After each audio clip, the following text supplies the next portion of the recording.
ওকে, আমরা লাইভে চলে আসছি। এখন আমাদের পেজ থেকে শেয়ারটা দিয়েই তারপর আমরা আমাদের আলাপে ঢুকে যাব ইনশাল্লাহ।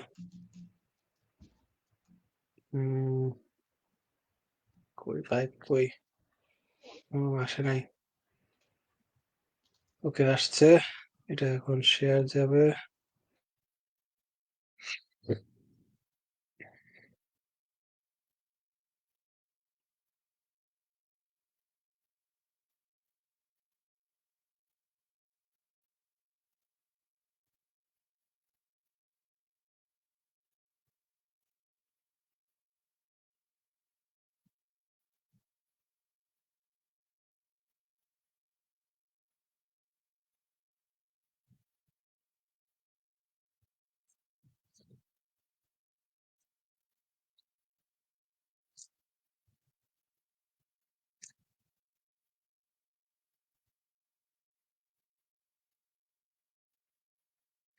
ওকে, আমরা প্রায় 1 মাস পর আবার লাইভে আসছি।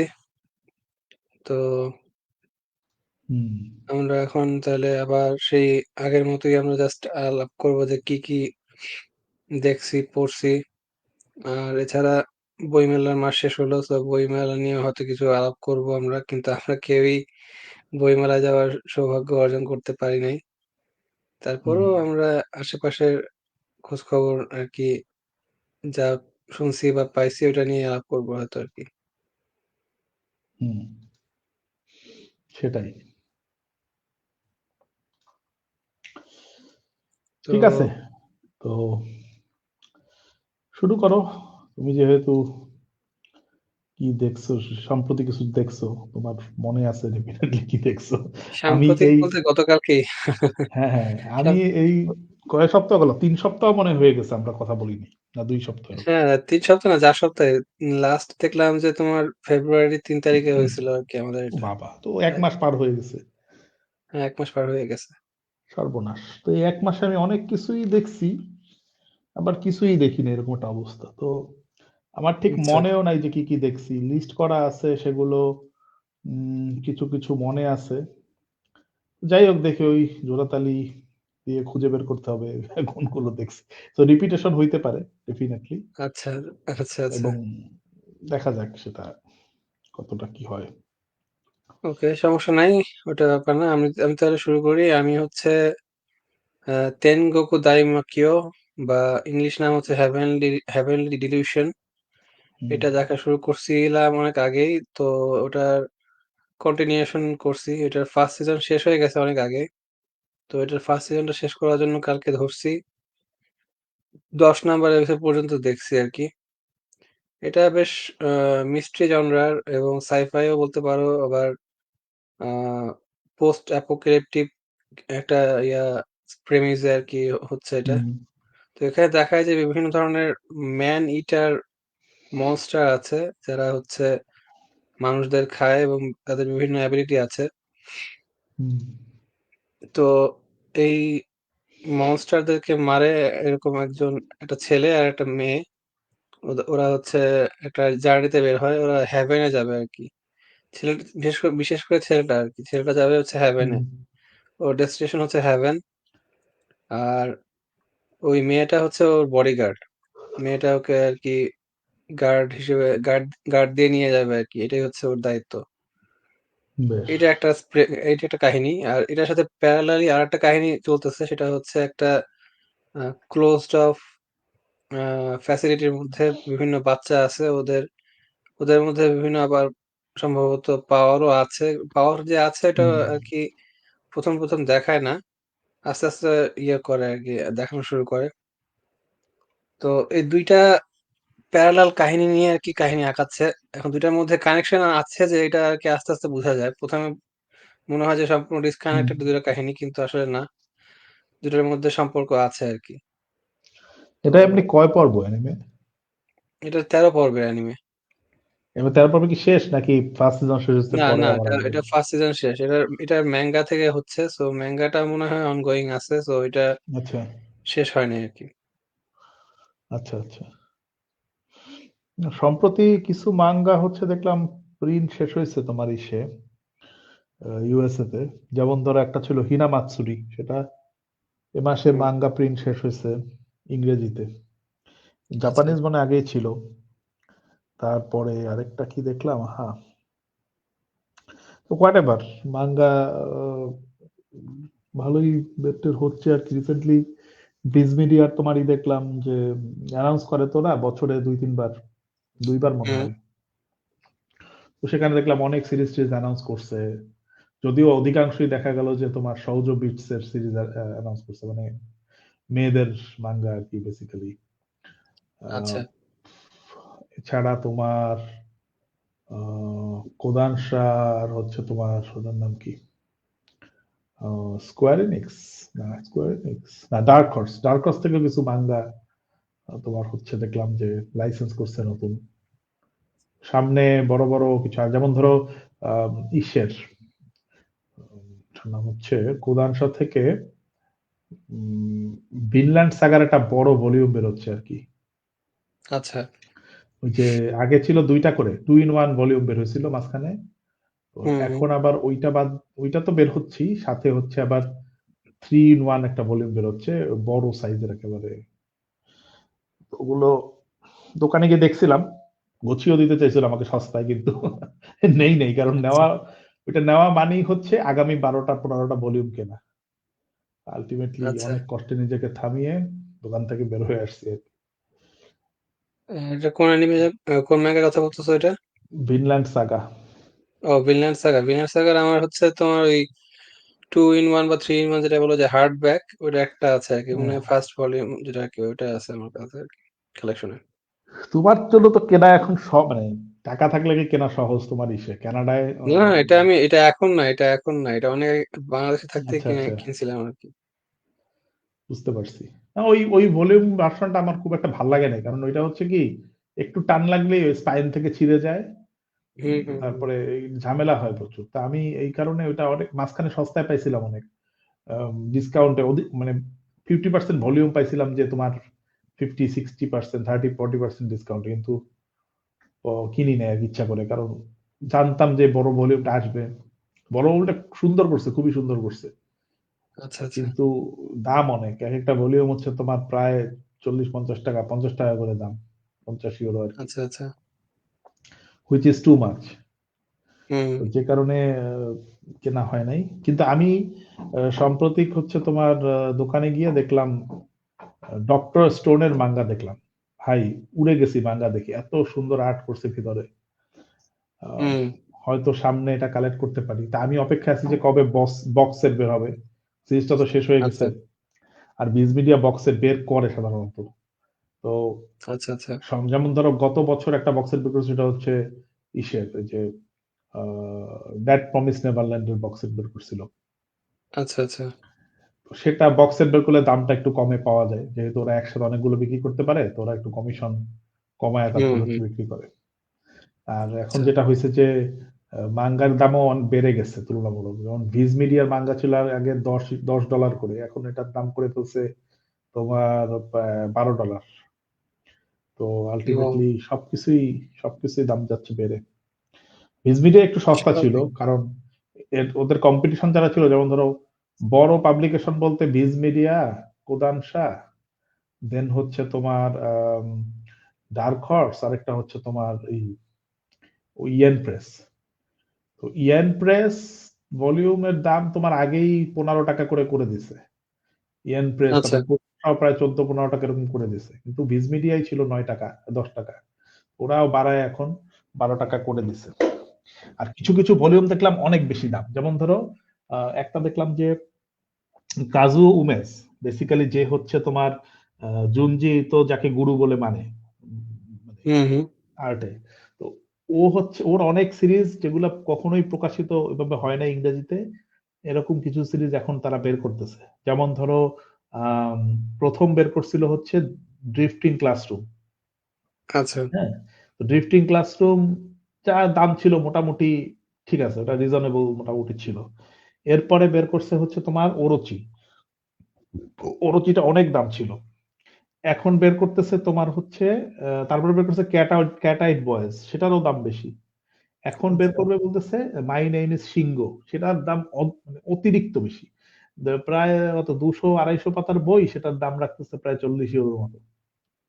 এখন আচ্ছা, মানে জানি না কেন এটা তারা করতেছে। তা আমি যে রিভিউয়ারের ভিডিও ফলো করি সাধারণত, ওই ভদ্রলোক বলতেছিল যে সম্ভবত যেটা হয়েছে যে তারা দাম ব্যালেন্স করার জন্য এটা করতেছে, যে কোনটার দাম অনেক বেশি রাখতেছে, কোনটার দাম একটু কম বেশি রাখতেছে। সো এভারেজে জানি তাদের ব্যালেন্সটা ঠিক থাকে।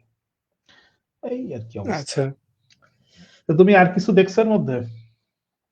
এর মধ্যে আর কিছু দেখার সময় পাইনি। এর আচ্ছা। মধ্যে যে পরীক্ষা ঝামেলা অনেক কিছু ছিল। সো আসলে হুম, কিছুই দেখার সময় পাওয়া হয়নি আরকি। স্বাভাবিক, স্বাভাবিক। আমি দেখছি বেশ কিছু জিনিসপত্র। হুম, যেহেতু হুম। আমার পরীক্ষার ঝামেলাটা নাই, সেহেতু হচ্ছে আচ্ছা, তোমার অবসর বেশি আরকি তুলনামূলক। অফিস থেকে এসে আর তো তেমন কোনো কাজ থাকে না। সুতরাং হয় গেম খেলা হয়, নাহলে সিরিজ দেখা হয়। না হলে আচ্ছা, YouTube এ ভিডিও দেখতে, দেখতে সময় যায়।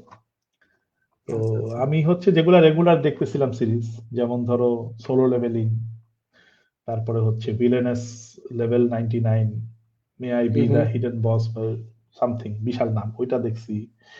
মানে কন্টিনিউ করতেছে আরকি। তারপরে স্ট্রংগেস্ট ট্যাঙ্কস, ল্যাবরিথ রেইডস, ওইটাও কতদূর দেখছি। বুচ্চিগিরি দেখলাম। টেলস অফ উইডিং রিংস দেখছি। এগুলা নিয়ে আসলে বিস্তারিত বলার কিছু নাই, যেহেতু আগের আগে সিরিজগুলোতে আগেই হয়েছিল পর্বগুলোতে বলা আরকি। হয়েছে। যদি কেউ জানতে চান, পূর্ববর্তী এপিসোডগুলো আমাদের দেখলেই সেখানে আছে। হুম, হুম। তারপরে ম্যাশল, তোমার সেকেন্ড সিজন যেটা হচ্ছে, সেটার আজকেও একটা পার্ট দেখলাম, 20 নাম্বার এপিসোড। এছাড়া শাংরিলা ফ্রন্টিয়ার খুবই ভালো হচ্ছে। শাংরিলা ফ্রন্টিয়ার রিসেন্টলি তার একটা বড় বসকে হারাইছে, সো খুবই ইন্টারেস্টিং ছিল। তারপরে এখন একটু আবার একটু জাস্ট এই পর্বটা আর কি অতটা এক্সাইটিং হয় নাই, বাট আগের পর্ব মধ্যে খুবই ভালো ছিল। আচ্ছা। তবে মজা যেটা হচ্ছে যে সোলো লেভেলিং এবং তোমার বুচ্চিগিরি দুইটাই হচ্ছে তোমার গত সপ্তাহে রিপিট এপিসোড দিছে। ঠিক আছে? Recap episode. মানে আচ্ছা। কি, কি হইছে। তো আমি তো ক্রাঞ্চি রোলে দেখি সাধারণত। ক্রাঞ্চি রোলের যারা দর্শক তারা গেছে ক্ষেপে।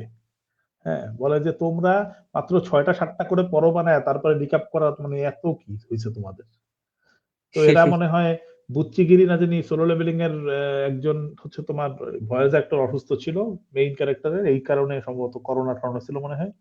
এই কারণে আচ্ছা, তারা, তো তো পাবলিক বলে যে তোমরা তাহলে না বানাইলেই পারতা। তোমরা অযথা আমরা ভেবে চাই না। ঠিক আছে? তো যাই হোক, এখন এই হুম, সপ্তাহে আবার তারা নতুন এপিসোড বের করছে। এট লিস্ট আচ্ছা, বুচ্চিগিরি বের করছে। সোলো লেভেলিংটা এই সপ্তাহে এখনো আমি ট্রাই করি নাই। হয়তোবা তারা একটু আচ্ছা, দেখেনি। হয়তোবা তারাও বের করছে। আচ্ছা। হ্যাঁ, আমি আচ্ছা। একটা বলি। এর মধ্যে হচ্ছে তোমার আমি শুনলাম রিসেন্টলি হচ্ছে সোলো লেভেলিং এর হুম। আহ, একটা কি বলে কম্পিটিশন আসছে, সেটা হচ্ছে নিনজা কামুই। নিনজা নেটফ্লিক্স কামুই এর দেখা হয় সম্ভবত না। আর কি। নেটফ্লিক্সটা মাঝখানে ছিল না। নেটফ্লিক্স আসলে এক ফ্রেন্ডের থেকে নেওয়া তো। তো হুম, বেসিক্যালি ওর অ্যাকাউন্টের মেয়াদ শেষ হয়ে গেছিল, যে কারণে আচ্ছা, নেটফ্লিক্সটা আচ্ছা। মাঝখানে ছিল না। তো যাই হোক, নিনজা কামুই যদি নেটফ্লিক্স আসে সেটা হ্যাঁ, দেখা এটা যাবে। বেশ পপুলার হয়ে গেছে রিসেন্টলি আর কি। অনেকেই এটা বলতেছে যে অনেক দারুণ করছে। তবে ভায়োলেন্স অনেক বেশি আর কি, এরকম আর কি। আচ্ছা, এটা বুঝতে পারছি। এটার ডিরেক্টরটা হচ্ছে তোমার ইসের কি হুম, বলে জুজুৎসু কাইসেনের অ্যাকশন ডিরেক্টর বা যাই হোক, সে হচ্ছে অ্যাকশন ডিরেক্ট করছে বা করছে আর কি, অ্যানিমেট করছে। তো নিনজা কামুই। সবাই বলতেছে যে বেশ ভালো করছে আর কি এটা। তার আচ্ছা, আচ্ছা। ডিরেকশনের ভালো আর কি। তাহলে তো ভালোই। দেখা লাগবে। আচ্ছা। আর আরেকটা বুঝছি। হচ্ছে জিনিস যেটা হয়তো নিউজ অনেকে দেখতে পারে, সেটা হচ্ছে ফানিমেশন বন্ধ হয়ে যাচ্ছে। ফানিমেশনকে আর কি ক্রাঞ্চিরোল মনে হয় কিনে নিচ্ছে বা এরকম কিছু একটা আর কি, খুব ফান সম্ভবত। অ্যানিমেশন তো আগেই কিনে দিছিল। আগেই? হ্যাঁ, অনেক আগে কিনে নিছে তো। ২ টাই তো ছিল। একটা ছিল ফান অ্যানিমেশন, একটা হচ্ছে ক্রাঞ্চিরোল। পরে ক্রাঞ্চিরোল হচ্ছে ফান অ্যানিমেশন কিনে নিছে। তারপরে হচ্ছে ক্রাঞ্চিরোলকে কিনে নিছে সনি। এখন হচ্ছে হ্যাঁ, হ্যাঁ। এই তো এটা পুরনো, অনেক আগের কাহিনী। তো যাই হোক, মাঝখানে ডিজনি কিছু শুরু করছিল। ডিজনি হুম, মনে হয় খুব বেশি আগাইতে পারে না অ্যানিমে দিয়ে। অ্যানিমেতে নেটফ্লিক্সের তো এখন সেম। নেটফ্লিক্স হচ্ছে ক্রাঞ্চিরোলের সবচেয়ে বেশি বড় কম্পিটিটর হয়ে যাচ্ছে আস্তে আস্তে আর কি। হ্যাঁ, হ্যাঁ। ক্রাঞ্চিরোল অবশ্য নিজে প্রোডাকশন করা শুরু করছে, বাট খুব বেশি এখনো করে উঠতে পারে নাই। তা আমি হুম। রিসেন্টলি আবার দেখা শুরু করছিলাম, ডক্টর স্টোন। ডক্টর স্টোনের ৩ টা সিজনই দেখলাম। ডক্টর স্টোনে হচ্ছে তোমার ক্রাঞ্চিরোল দেখলাম নিজস্ব লোগো টোগো বসাইছে আরকি ইন্ট্রোতে। তো হয়তোবা আচ্ছা ওরা কোনভাবে অ্যাকোয়ার করছে বা কিছু একটা, যেটা মনে হইল দেখে। আচ্ছা আচ্ছা। ইনফ্যাক্ট তোমার মিডল একটা এপিসোডে তা ওরা দেখলাম যে যে স্টুডিওতে বসে তোমার বানায়, অ্যানিমেট করে ডক্টর স্টোন। সেই স্টুডিওর ভিতরের জিনিসপত্র দেখাইলো। সেখানের স্টুডিওর যারা আর্টিস্ট, তারপর হচ্ছে অ্যানিমেটর, তারপরে ডিরেক্টর এদের সাথে কথা-টথা বলল। মানে একটা ডকুমেন্টারি টাইপের এপিসোডও করছিল। ভালোই লাগলো দেখে। আচ্ছা আচ্ছা আচ্ছা। ইনফ্যাক্ট ডক্টর স্টোন ওভারঅল আমার খুব ভালো লাগছে দেখে আবার। আমি ১ম সিজনটা অনেক আগে দেখছিলাম। আবার হচ্ছে ১ম থেকে আম তোমার হচ্ছে ৩ নাম্বার সিজনটা পর্যন্ত দেখলাম। এরপরে তো আর নাই, মনে হয় আর নাই। নিউ ওয়ার্ল্ড 2 হুম। হচ্ছে মনে হয় শেষ আর্ক। এটা কবে আসবে আমি জানি না। ওইটার ফার্স্ট পার্ট আসছে, সেকেন্ড পার্ট এখনো আসেনি। আচ্ছা আচ্ছা। তো ডক্টর স্টোন যারা দেখে নাই, ডক্টর স্টোন হচ্ছে বেসিক্যালি মানে তুমি কি দেখছো? না আমি দেখিনি, তবে ম্যাঙ্গাটা আর কি শুরু করছিলাম পড়া আর কি। বল, আচ্ছা, আমি কাহিনী ডক্টর স্টোন, হ্যাঁ, যারা শুরুর দেখে দিকে নাই জানি তাদের আর কি। জন্য বলি যে ডক্টর স্টোন হচ্ছে আহ, মূলত একটা সমাজ থাকে যেখানে হচ্ছে ওয়ার্ল্ডে সব মোটামুটি সুখ শান্তিতেই আছে মানুষজন।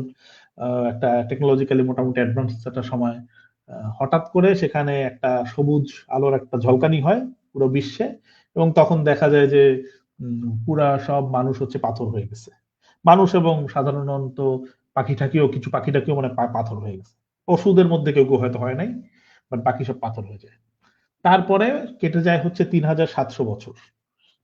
৩৭০০ বছর কেটে যায়, এবং ওই সময় একজন পাথর অবস্থা থেকে ভেঙে বের হইতে পারে একটা ছেলে। ওর নাম হচ্ছে তোমার সেনকু। সেনকুই হচ্ছে ডক্টর স্টোন। ও বেসিক্যালি পাথর থেকে বেরোছে দেখে ওর বন্ধু ওর নাম দেয় ডক্টর স্টোন। পরে ওর এক বন্ধুকেও জাগাইতে পারে, আরেক ছেলেকেও জাগাইতে আচ্ছা। পারে, এক মেয়েকে। হুম হুম। দেন যেটা হয় যে ওরা একটা ওই আহ, এক ছেলেকে জাগায় বাঁচার জন্য নিজের আর কি। তো ওই ছেলেটা হচ্ছে ওই ওদের সময়ের সব থেকে আর কি শক্তিশালী ছেলে আর কি, এরকম একটা ব্যাপার স্যাপার। আচ্ছা তো ওই ছেলেটা পাথর থেকে বের করার পরে ও হচ্ছে বাঁচাইতে পারে ওদেরকে, কিন্তু ওর আবার লক্ষ্য ভিন্ন। ও চায় না যে তোমার যারা হচ্ছে যারা আগে ক্ষমতাশীল ছিল লোকজন, যারা হচ্ছে মানুষের উপর ছড়ি ঘুরাইতো, এই টাইপের লোকজনকে ও জাগাইতে চায় না। ও হচ্ছে বেছে বেছে যারা হচ্ছে মানে খেটে খাওয়া মানুষ বা সার্ভাইভাল অফ দ্য ফিটেস্ট টাইপের মানুষজন, মানে যারা হচ্ছে ওকে হেল্প করবে সমাজ বিল্ড আপ করতে নিজেদের মতো, তাদেরকে খুঁজে খুঁজে আচ্ছা জাগানো শুরু করে। আর বাকিদেরকেও মূর্তি টুর্তি ভেঙে ফেলে, কারণ হচ্ছে ও ওদেরকে জাগাইতে দেবে না। তো সেনকুর আবার ভীষণ পুরাপুরি ভিন্ন। ও হচ্ছে সায়েন্সের লোক। সে হচ্ছে ঠিক করে যে আমি সায়েন্সের মাধ্যমে আবার সবাইকে ফিরিয়ে আনার ব্যবস্থা করবো, রহস্য উদ্ঘাটন করবো। ও বাইছে বাইছে লোক বাঁচানোর মধ্যে নাই, মানুষকে যে মূর্তি টুর্তি ভেঙে ওদেরকে মেরে ফেলার মধ্যে নাই। তো এদের একটা হুম ক্ল্যাশ হুম। থাকে আর কি। আচ্ছা তো এই হচ্ছে গল্প। যার তো যেটা আমার ভাল লাগছে যে এখানে ঠিক আছে হাই স্কুলরাই দেখা যাচ্ছে সমাজ বিল্ড আপ করতেছে, বাট তারপরেও অন্যরকম, একটু অন্যরকম কাহিনী। সাধারণত তো এরকম গল্প খুব একটা দেখা যায় না, যেখানে এখানে যে বিজ্ঞানের জিনিসগুলো দেখানো হয়েছে, যেভাবে করে নতুন নতুন আবিষ্কার, একেবারে প্রস্তর যুগ থেকে শুরু করলে মানুষ যেভাবে আবিষ্কারগুলো করতো, সেই রকম ভাবে করে একটা একটা করে আ- আবিষ্কার হচ্ছে, আচ্ছা এবং সেটা বিভিন্ন প্রয়োজনে হচ্ছে। আচ্ছা আচ্ছা হয়তো আলো নাই, আলোর প্রয়োজন, সেজন্য আগে ইলেকট্রিসিটি লাগবে। তো ইলেকট্রিসিটি জন্য কি লাগবে? আগে ম্যাগনেট বানাইতে হবে। তবে সে ম্যাগনেট বানায় তারপরে হচ্ছে আস্তে আস্তে করে ইলেকট্রিসিটি দিয়ে গেছে। তা বা গা শত্রুর মোকাবেলা করতে হবে তো গান পাউডার লাগবে। তো গান পাউডার কিভাবে বানাবে? হুম। এভাবে করে করে তারপরে গান পাউডার হইছে ঠিকই, কিন্তু এখন পিস্তল বানাইতে হবে। ঠিক আছে? তো এরকম করে করে একটা একটা জিনিস করে আচ্ছা। আবিষ্কার হচ্ছে। এবং হুম আবিষ্কারের হুম। যে মজাটা সেটা খুব ভালো বোঝা গেছে তার মধ্যে। সো আচ্ছা, তো সিজন থ্রিতে কি কাহিনী শেষ না, মানে এনিমে শেষ, মানে শেষ হয়েছে কাহিনী না এখনো বাকি আছে কিছু? কাহিনী বাকি আছে। কাহিনী হচ্ছে তোমার যেটা হবে, ফার্স্ট সিজনটা তো হইছে। তারপরে হচ্ছে সেকেন্ড সিজনটায় যেটা দেখলাম যে একটা এপিসোড। সেটা প্রায় ১ ঘন্টার এপিসোড। তো সেটাও গেল। আচ্ছা তারপরে থার্ড সিজনটায় তোমার হচ্ছে বেসিক্যালি আম প্রায় ২২ ২২ টার মতো এপিসোড ছিল মনে হয়। এটা হচ্ছে আচ্ছা নিউ ওয়ার্ল্ড পার্ট 1 বলতেছে এরা। নিউ ওয়ার্ল্ড পার্ট 2 হচ্ছে আসবে। আমি যতদূর আমি সিওর না, হয়তো এসে গেছেও। বাট ওইটাই হচ্ছে লাস্ট হবে সম্ভবত। কারণ আচ্ছা, না মাঙ্গা তো খুব ম্যাঙ্গাতে বেশি না। কাহিনী শেষ হয়ে গেছে, ম্যাঙ্গায় কাহিনী মাঙ্গাতে শেষ। কাহিনী তো শেষ, হ্যাঁ। হ্যাঁ, তো ওইটাই আর কি জানার জন্য যে হ্যাঁ। অ্যানিমেতে কাহিনী শেষ করছে কি করে নাই এখনো। অ্যানিমেতে মনে হয় না এখনো, বা শেষ করলেও হয়তো আমি ওই এপিসোড গুলো পাই নাই বা কিছু একটা। আচ্ছা তো আচ্ছা। আমার ধারণা ছিল যে শেষ হয়ে গেছে, বাট হয় নাই শেষ এখনো, যেটা দেখলাম। হুম হুম। এটলিস্ট আচ্ছা। ক্রাঞ্চি রোলে পাইলাম না, যে এই হচ্ছে ওকে। ব্যাপার। এছাড়া তোমার আর কি দেখলাম? উম, দাঁড়াও দেখি, আমার লিস্ট দেখি এখানে কি বলে। আচ্ছা, the which and the beast বলে একটা সিরিজ হঠাৎ করে সামনে আসছিল, সেটার 2টা এপিসোড দেখলাম। 2টা দেখলাম না, একটা দেখলাম। যাই হোক, খারাপ না স্টার্টিংটা। এই ওয়ার্ল্ডে হচ্ছে তোমার উইচ আছে, যারা মোরাললেস এভিল বিইং আর কি। হ্যাঁ, তো আর একটা গোষ্ঠী আছে যারা হচ্ছে উইচ হান্ট করে। তো হুম এই হুম। ফার্স্ট এপিসোডটা হচ্ছে ওই 2জন উইচ হান্টার, ওরা একটা জায়গায় যায়, গিয়ে হচ্ছে এরকম একটা উইচের দেখা পায়, যে উইচটা দেখা যায় যে খুবই ভালো, তার সবাই অনেক ফলোয়ার। হ্যাঁ, তারা সে হচ্ছে পুলিশকে হেল্প করতেছে, মানে চোর বদমাশ ধরতে, এরকম কাজও সে করে। এবং ওই এলাকার সবাই তাকে খুব পছন্দ করে।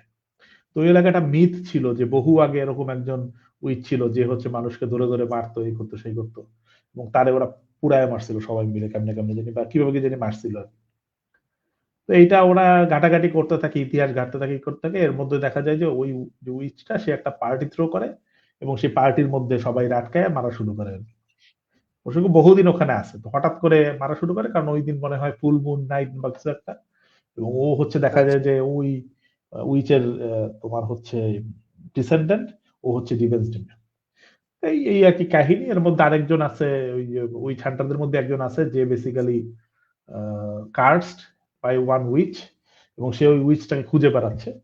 তো হোয়াট এভার, ওর হচ্ছে স্পেশাল পাওয়ার টাওয়ার আছে। ও ও যখন স্পেশাল পাওয়ার উইল্ড করে, তখন হচ্ছে ও অনেক শক্তিশালী হয়ে যায়, তখন ওটা হারানো খুব ডিফিকাল্ট হয়ে যায়। বাট উইচটা এসব জানে না, ওর সাথে মারামারি শুরু করে, পরে ও এসে হারায় দেয়।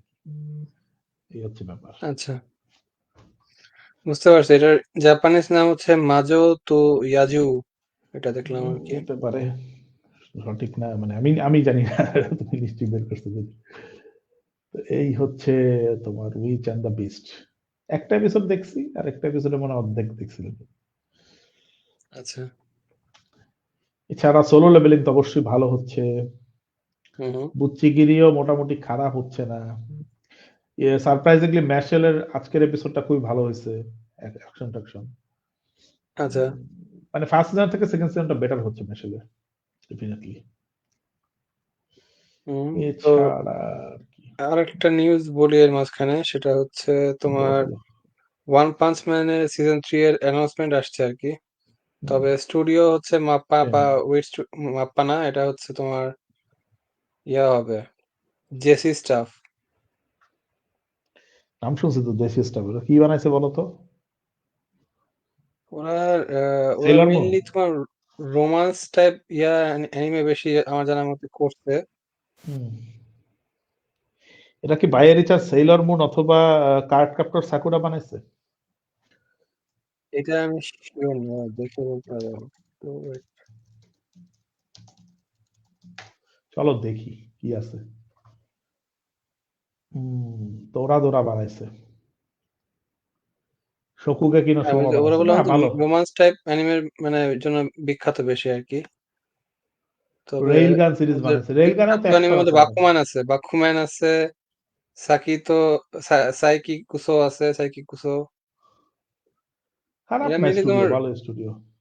হ্যাঁ হ্যাঁ, এদের ইয়া আর্টের ইয়া ভালো আছে আর কি। কিন্তু আমার আসলে প্রথম যারা বানাইছিল, প্রথম এটা কারা বানাইছিল, MAPPA? One punch man first সিজনটা। সিজন 1টা তা দেখি, ওটা কারা বানাইছিল। ম্যাড হাউস কিনা আমি শিওর না, দাঁড়াও দেখি। ওয়ান পাঞ্চ ম্যান, না, জেসিএস টাবি তো বানাইছিল কি, ম্যাড সিজন হাউস, টু? হ্যাঁ ম্যাড হাউস বানাইছিল। ম্যাড হাউস হচ্ছে ফার্স্ট সিজন বানাইছিল ম্যাড হাউস। সেকেন্ড সিজন সম্ভবত বানাইছিল হচ্ছে মাপ্পা সম্ভবত আর কি, দাঁড়াও দেখি। দেখি,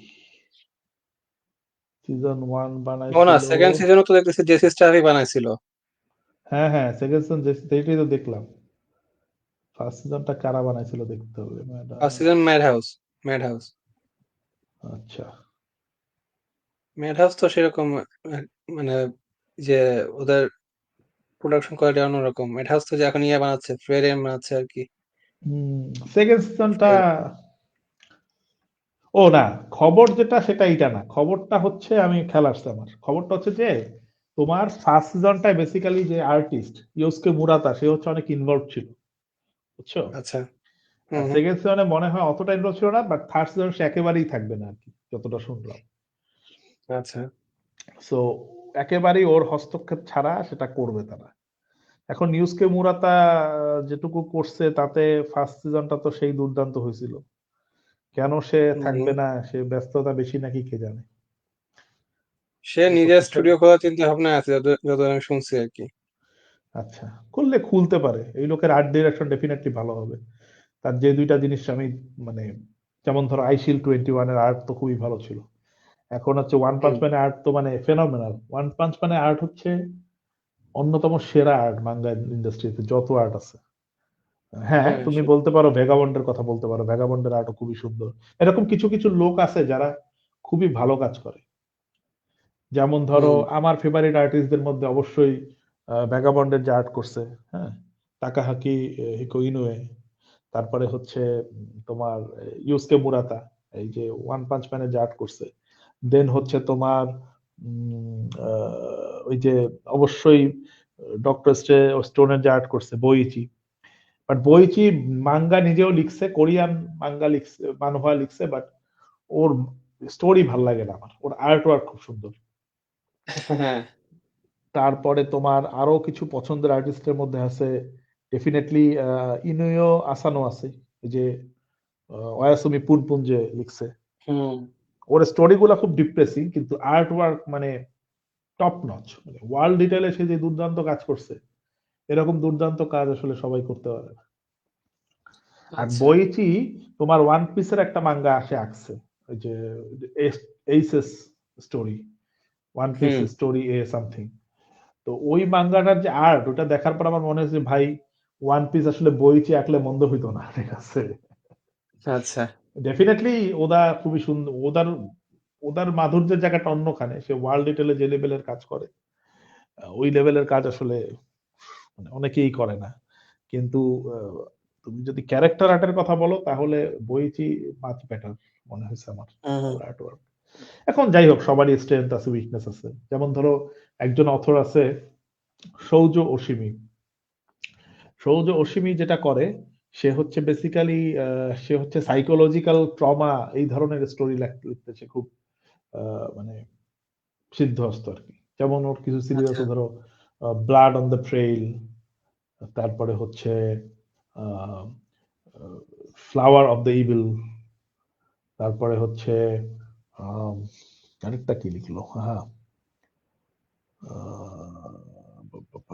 বলি তো কেন বুঝো, ইনসাইড ইনসাইড মোরি অর সামথিং। আচ্ছা। তো এরকম কিছু সিরিজ আছে যেগুলো খুব সাইকোলজিক্যাল ট্রমা ট্রমা নিয়ে, এগুলো ভালো লাগে। তো হুম। সবারই কিছু না কিছু দেখা যায় স্পেশালিটি আছে, ইয়ে আছে। এখন যাকে যাই কারণে ভালো লাগে আর কি। আচ্ছা, এটা তোমার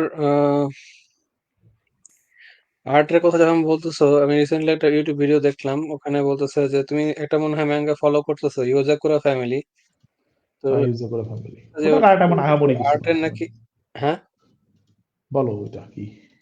বললাম যে ওটার আর্ট নাকি বেশ ভালো ইমপ্রুভ হয়েছে আর কি। ওটা প্রথম দিকে যেরকম আর্ট ছিল তার থেকে আস্তে আস্তে আর্টের কোয়ালিটি বাড়ছে আর কি হ্যাঁ রিসেন্ট হ্যাঁ, গুলাতে। ইমপ্রুভ হয়েছে ডেফিনেটলি ডেফিনেটলি, কিন্তু আমি যেমন গত সপ্তাহেই তো মনে হয় ভলিউম 8 পড়লাম, হ্যাঁ, মানে হুম। ইংরেজিতে যে লাস্ট যেটা পাবলিশ হয়েছে। আচ্ছা। ইউজাকুরা ইমপ্রুভ হয়েছে, কিন্তু ইউজাকুরার হচ্ছে তোমার ওই আর্টিস্টের সেই বইচি অথবা তোমার হচ্ছে যে ইউসকে মুরাতা বা হচ্ছে তোমার এই সৌজ অসীমি লেভেলে, সৌজ অসীমি না তো ইনোয়ে আসানো লেভেলে যাইতে আরো 20 বছর লাগবে, ঠিক আছে। হ্যাঁ, সেটা তো অবশ্যই। হ্যাঁ। মানে অদ্ভুত সুন্দর এদের আর্ট। আমার কিন্তু ইনোয়ে আসানের স্টোরি যে খুব আহামরি ভাল লাগে সেরকম না, বাট তার মাঙ্গা আমি এই কারণেই কালেক্ট করি যে তার আর্ট ওয়ার্ক খুবই সুন্দর, এটা মানে কালেক্টেবল পিস হুম। আর কি অনেকটা। এবং তার যে আচ্ছা। ভলিউম গুলা সেগুলো সবই হচ্ছে ভিজ মাঙ্গার ওই নর্মাল ছোট এডিশনে বের হয় না, সবগুলোই দেখা গেছে যে তোমার ওই যে ভিজ সিগনেচার লাইন আপে বের হয়, যেগুলো একটু বড় সাইজে, যেগুলোর দাম একটু বেশি, কাগজ একটু বেটার, কারণ তার আর্ট ওয়ার্ক আসলে ওইটা ডিজার্ভ করে, ওই ওই ওই হুম। ট্রিটমেন্টটা ডিজার্ভ করে। আচ্ছা, আমাদের একটা কমেন্ট এসছে, ফাহাদ আল আব্দুল্লাহ, উনি তোমাকে হাই দিছে। হে অল প্রান্তদা, হুম হুম, hello hello. Flower of evil Korean একটা সিরিজের নাম ছিল বলতেছে আর কি। হতে পারে, কোরিয়ানরা তো মাঙ্গা থেকে স্টোরি বানায়, যেমন তোমার বয়েস ওভার ফ্লাওয়ার বলে একটা সিরিজ ছিল, সেটা কোরিয়ান সিরিজ বানায়, মানে জাপানিজ হুম মাঙ্গা হুম, থেকে কোরিয়ান লাইভ অ্যাকশন সিরিজ বানানো হয়েছিল। তারপরে আচ্ছা। এরকম আছে অনেক, তোমার হচ্ছে হ্যাঁ, মানে অনেক ম্যাঙ্গা বা অ্যানিমে, অ্যানিমে হুম, না, ম্যাঙ্গার উপর ভিত্তি করে আর কি ওরা হুম, সিরিজ বানায় আর কি। আমিও দেখছি বেশ কয়েকটা আর কি। বানায় বানায়। আবার জাপানিজরাও যেমন এখন বানাচ্ছে, যেমন সোলো লেভেলিং বানাচ্ছে, তারপর গডস অফ হাই স্কুল বানাচ্ছে, তারপরে আহ, ই বানাল, গডস অফ বানাইছে, তারপরে হচ্ছে টাওয়ার অফ দ্য গড বানাইলো। আহ, হুম হুম, তো জাপানিজ যখন শুরু করছে বানানো, ইভেন চাইনিজ, চাইনিজ মাঙ্গা থেকে কমিক্স থেকেও অ্যানিমে বানাচ্ছে। হ্যাঁ, চাইনিজটাকে কি বলে, চাইনিজটাকে মানুহা বলে না, চাইনিজটাকে মনে হয় মানওয়ান কুনহা বা ডং কি একটা হুয়া বলে, বলে, ডং হুয়া বা এরকম কিছু একটা আর দঙ্গুয়া। কি। ভাই, চোরের কিছু নাই, ব্যাপারটা হচ্ছে ভালো কন্টেন্ট একজন থেকে আরেকজন নিয়ে বানাচ্ছে, এর মধ্যে চুরির কিছু নাই। হ্যাঁ হ্যাঁ, নতুন সিরিজ ইন্ডিপেন্ডেন্ট হয়তো শোগান অনুমোদন দেখছেন নিয়ে বানাচ্ছে। জিজ্ঞেস করছে। না, শৌগনটা দেখি নাই, শৌগনটা ওই যে বললাম, শুনছি এটার ওই পোস্টারিংও দেখলাম বাইরে কিছুদিন আগে, হুম গতকালকেই তো মনে হয় দেখলাম পোস্টারিং, স্টেশনে বিশাল করে পোস্টার লাগাইছে, এবং আমি দেখলাম যে এটা রিভিউ টিভিউ মনে হয় ভালোই পাচ্ছে, ওই নেটফ্লিক্স একটা সিরিজ, বুঝছো? হুম হুম, তো এখন কতই বা দেখা যায়, দেখার মতো জিনিসের নাই অভাব। সেটাই। এখন যেটা হয়েছে যে এইসব জিনিস জমতে জমতে এত হয়ে গেছে, যেমন ধরো মানে আমার আবার এটা এটা সমস্যা আছে, আমি একটু ব্রেক পড়লে আর দেখা হয় না, যেমন ধরো breaking bad suppose, breaking bad যখন আমি দেখা শুরু করছিলাম তখন বাংলাদেশের খুব কম লোকই ব্রেকিং ব্যাডের কথা জানতো, এবং সিরিজটা হুম, জাস্ট শুরু হয়েছে সবে, ফার্স্ট সিজনের রেটিং ছিল মনে হয় 7 বা 6.8 এরকম রেটিং ছিল। আচ্ছা। তো আমি দেখা শুরু করলাম তখন, ওই কতদূর ফার্স্ট সিজন শেষ হইলো দেখলাম, শেষ করলাম, সেকেন্ড সিজনের অর্ধেক দেখলাম, তারপরে এরকম করে পরে আর বন্ধ যে করছি, আর দেখা হয় না এটা। হ্যাঁ। এরকম অনেক সিরিজ আছে ভালো ভালো, যেটা দেখা হয়নি, ভালো ভালো মুভি দেখা হয় না, যেমন ধরো লর্ড অফ দ্য আচ্ছা, রিংস এখনো দেখা হয়নি। মানুষ লর্ড শুনলে অফ দ্য হচ্ছে রিংস এখন অবাক দেখো হয়। নাই তুমি? না, হবিস দেখে ফেলছি, but Lord of the Rings দেখা হয়নি। এখন কি করবা আচ্ছা, তুমি, যেমন ধরো ম্যাট্রিক্স এর লাস্ট মুভিটা দেখা হয়নি এখনো, ম্যাট্রিক্স এভলিউশন। ফোর যেটা আর কি। না, থ্রি, থ্রি, ফোর তো রিলোড, থ্রি। ফোর হচ্ছে ম্যাট্রিক্স কি জানি, হোয়াটএভার। আচ্ছা আচ্ছা। ওপেনিং সিকোয়েন্স এমন ধরে যায় না। ওকে। ওপেনিং সিকোয়েন্স ভাল লাগছিল হচ্ছে ইসের, ওই যে নেটফ্লিক্স আরেকটা সিরিজ আছে, স্যান্ডম্যান, নীল গেইম্যানের কমিক্সের উপর করা, ওইটা দারুণ ওপেনিং সিজন সিকোয়েন্স করছিল। টোকিও ভাইস সিজন 2 বেশ ভালো, টোকিও ভাইসের নাম শুনি নাই, দেখছো নাকি তুমি এটা? টোকিও ভাইস না, আমিও এই প্রথম শুনতেছি। টোকিও ভাইস সিজন টু জমছে, বেশ ভালো লাগতেছে। হুম, আহ, ওই আর কি, কতই বা দেখা যায়। যাই হোক, এখন দাঁড়াও, আর কিছু দেখছি নাকি এটা বের করি। সাকিমাচি, সোলো লেভেলিং, ডিলিশাস যানজট যেমন ব্রেক পড়ে গেছে, দেখা হয় নাই। হান্ড্রেড লাখ, আচ্ছা এই গেল, এছাড়া মুভি দেখা হয়েছে, ব্লু বিটেল নিয়ে মনে হয় বলছিলাম নাকি? হ্যাঁ, ব্লু বিটেল নিয়ে বলছো এর আগে, আগের ইয়েতে এপিসোডে। আচ্ছা, দ্য এলিমেন্টাল নিয়ে বলছিলাম, হুম, কোনটা? দ্য এলিমেন্টাল, এলিমেন্টাল না মনে হয়।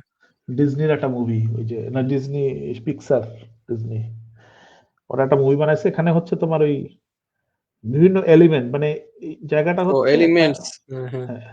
হ্যাঁ, একটা মানে এই ওয়ার্ল্ডে হচ্ছে তোমার বিভিন্ন এলিমেন্ট হচ্ছে তারা জীবিত, যেমন ধরো আগুন, তারা হচ্ছে আগুনের কিছু বিইং আছে। তারপরে যেমন ধরো পানির কিছু মানে সত্তা আছে, তারা হচ্ছে এরকম, মানে তারা নিজেদের মতো কলোনি বানিয়ে থাকে। পাথর হুম বা হচ্ছে তোমার বাতাস, এদের নিজেদের মতো। তো এখানে একটার সাথে আর একটা মানে কমিউনিটি এক হইতে পারে না সাধারণত। সবার সাথে মোটামুটি থাকলেও দেখা যায় যে আগুন যেটা সেটা অন্যদের সাথে আসলে মিশতে পারে না। তো ওইখানে একটা লোক, সে হচ্ছে কোন জায়গা থেকে জানি যে জাহাজে করে আসে ওর ওয়াইফকে নিয়ে, এসে হচ্ছে ওই একটা শহরে আসে। সেখানে সে তারা বসতি শুরু করে আর কি।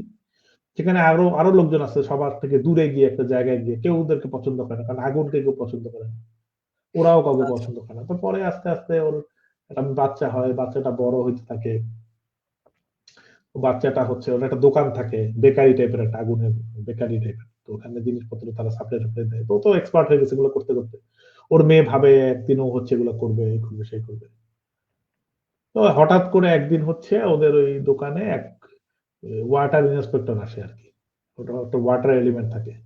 তো দোকানটা অনেক পুরানো, ওদের হচ্ছে ওই সুয়ারেজ সিস্টেম ঠিকঠাক নাই। আর এই শহরে হচ্ছে তোমার একটা লিকেজ হয়েছে কোথা থেকে জানি। তো সেই লিকেজটা আচ্ছা কোথা থেকে হয়েছে এটা খুঁজে বের করার জন্য ও ঘুরতেছিল ইন্সপেক্টর। তো ওর পাইপ থেকে সে বাইরে হয়ে সামনে পড়ে। তারপরে হচ্ছে যে এই আর কি, তারপরে আস্তে আস্তে ওই ওরা খুঁজে বের করার চেষ্টা করে যে কোথায় লিকেজটা হয়েছে। তারপরে হুম ও আস্তে আস্তে আবিষ্কার করে যে ও আসলে দোকানদারি করতে চায় না, ও অন্য কিছু করতে চায় জীবনে। আর ওই ছেলেটা যে হচ্ছে ইন্সপেক্টর, ও আবার ওকে পছন্দ করে ফেলে। তো এরকম একটা, কিন্তু আগুনের সাথে তো পানি তো মিশবে না, ঠিক আছে? হ্যাঁ তো সেটাই তো এই আর কি, খারাপ হয়নি মুভিটা, আমার ভালো লাগছে। যদিও মুভিটাতে হুম রেটিং অত ভালো না তুলনামূলক পিক্সারের অন্য মুভিগুলোর তুলনায়, বাট এটা আচ্ছা আচ্ছা আমার ভালোই লাগছে দেখে। জানি না এখন কেন আচ্ছা বাকিদের কেন ভালো লাগে না আমি জানি না, বাট আমার বেশ ভালোই লাগছে দেখে। আচ্ছা তো টোকিও ভাইস নিয়ে বলতেছিলেন ফাহাদ ভাই, ওই যে হুম, এইচবিও সিরিজ কেন ওয়াতানাবে অভিনয় করছে আর কি। হুম। ওকে, কেন তানাবে কে জানি। আমারও নামটা পরিচিত লাগতেছে কিন্তু ওনার কাজ হ্যাঁ, এর হ্যাঁ। আগে কোনটা করছে।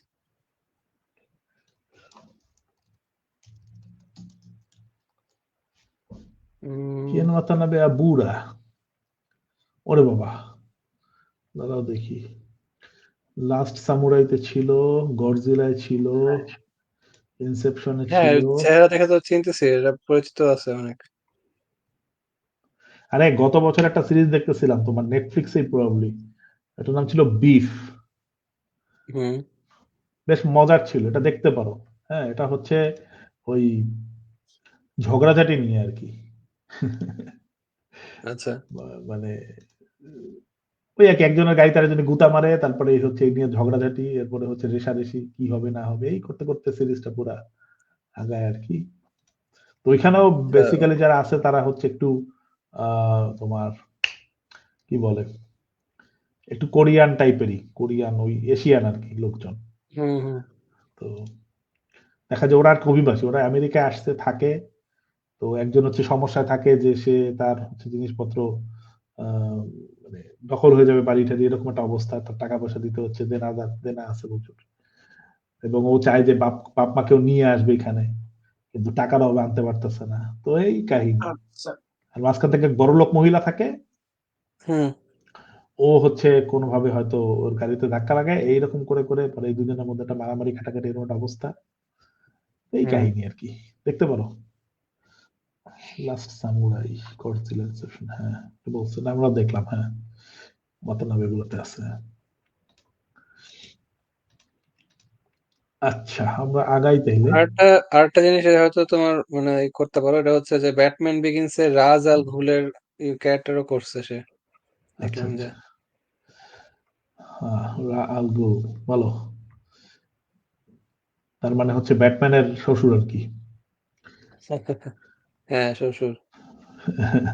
ব্যাটম্যানের একটাই সন্তান ছিল, যার হচ্ছে ওয়াইফ ছিল হচ্ছে, ওয়াইফ ঠিক না, মানে বিয়ে ওভাবে হয় নাই।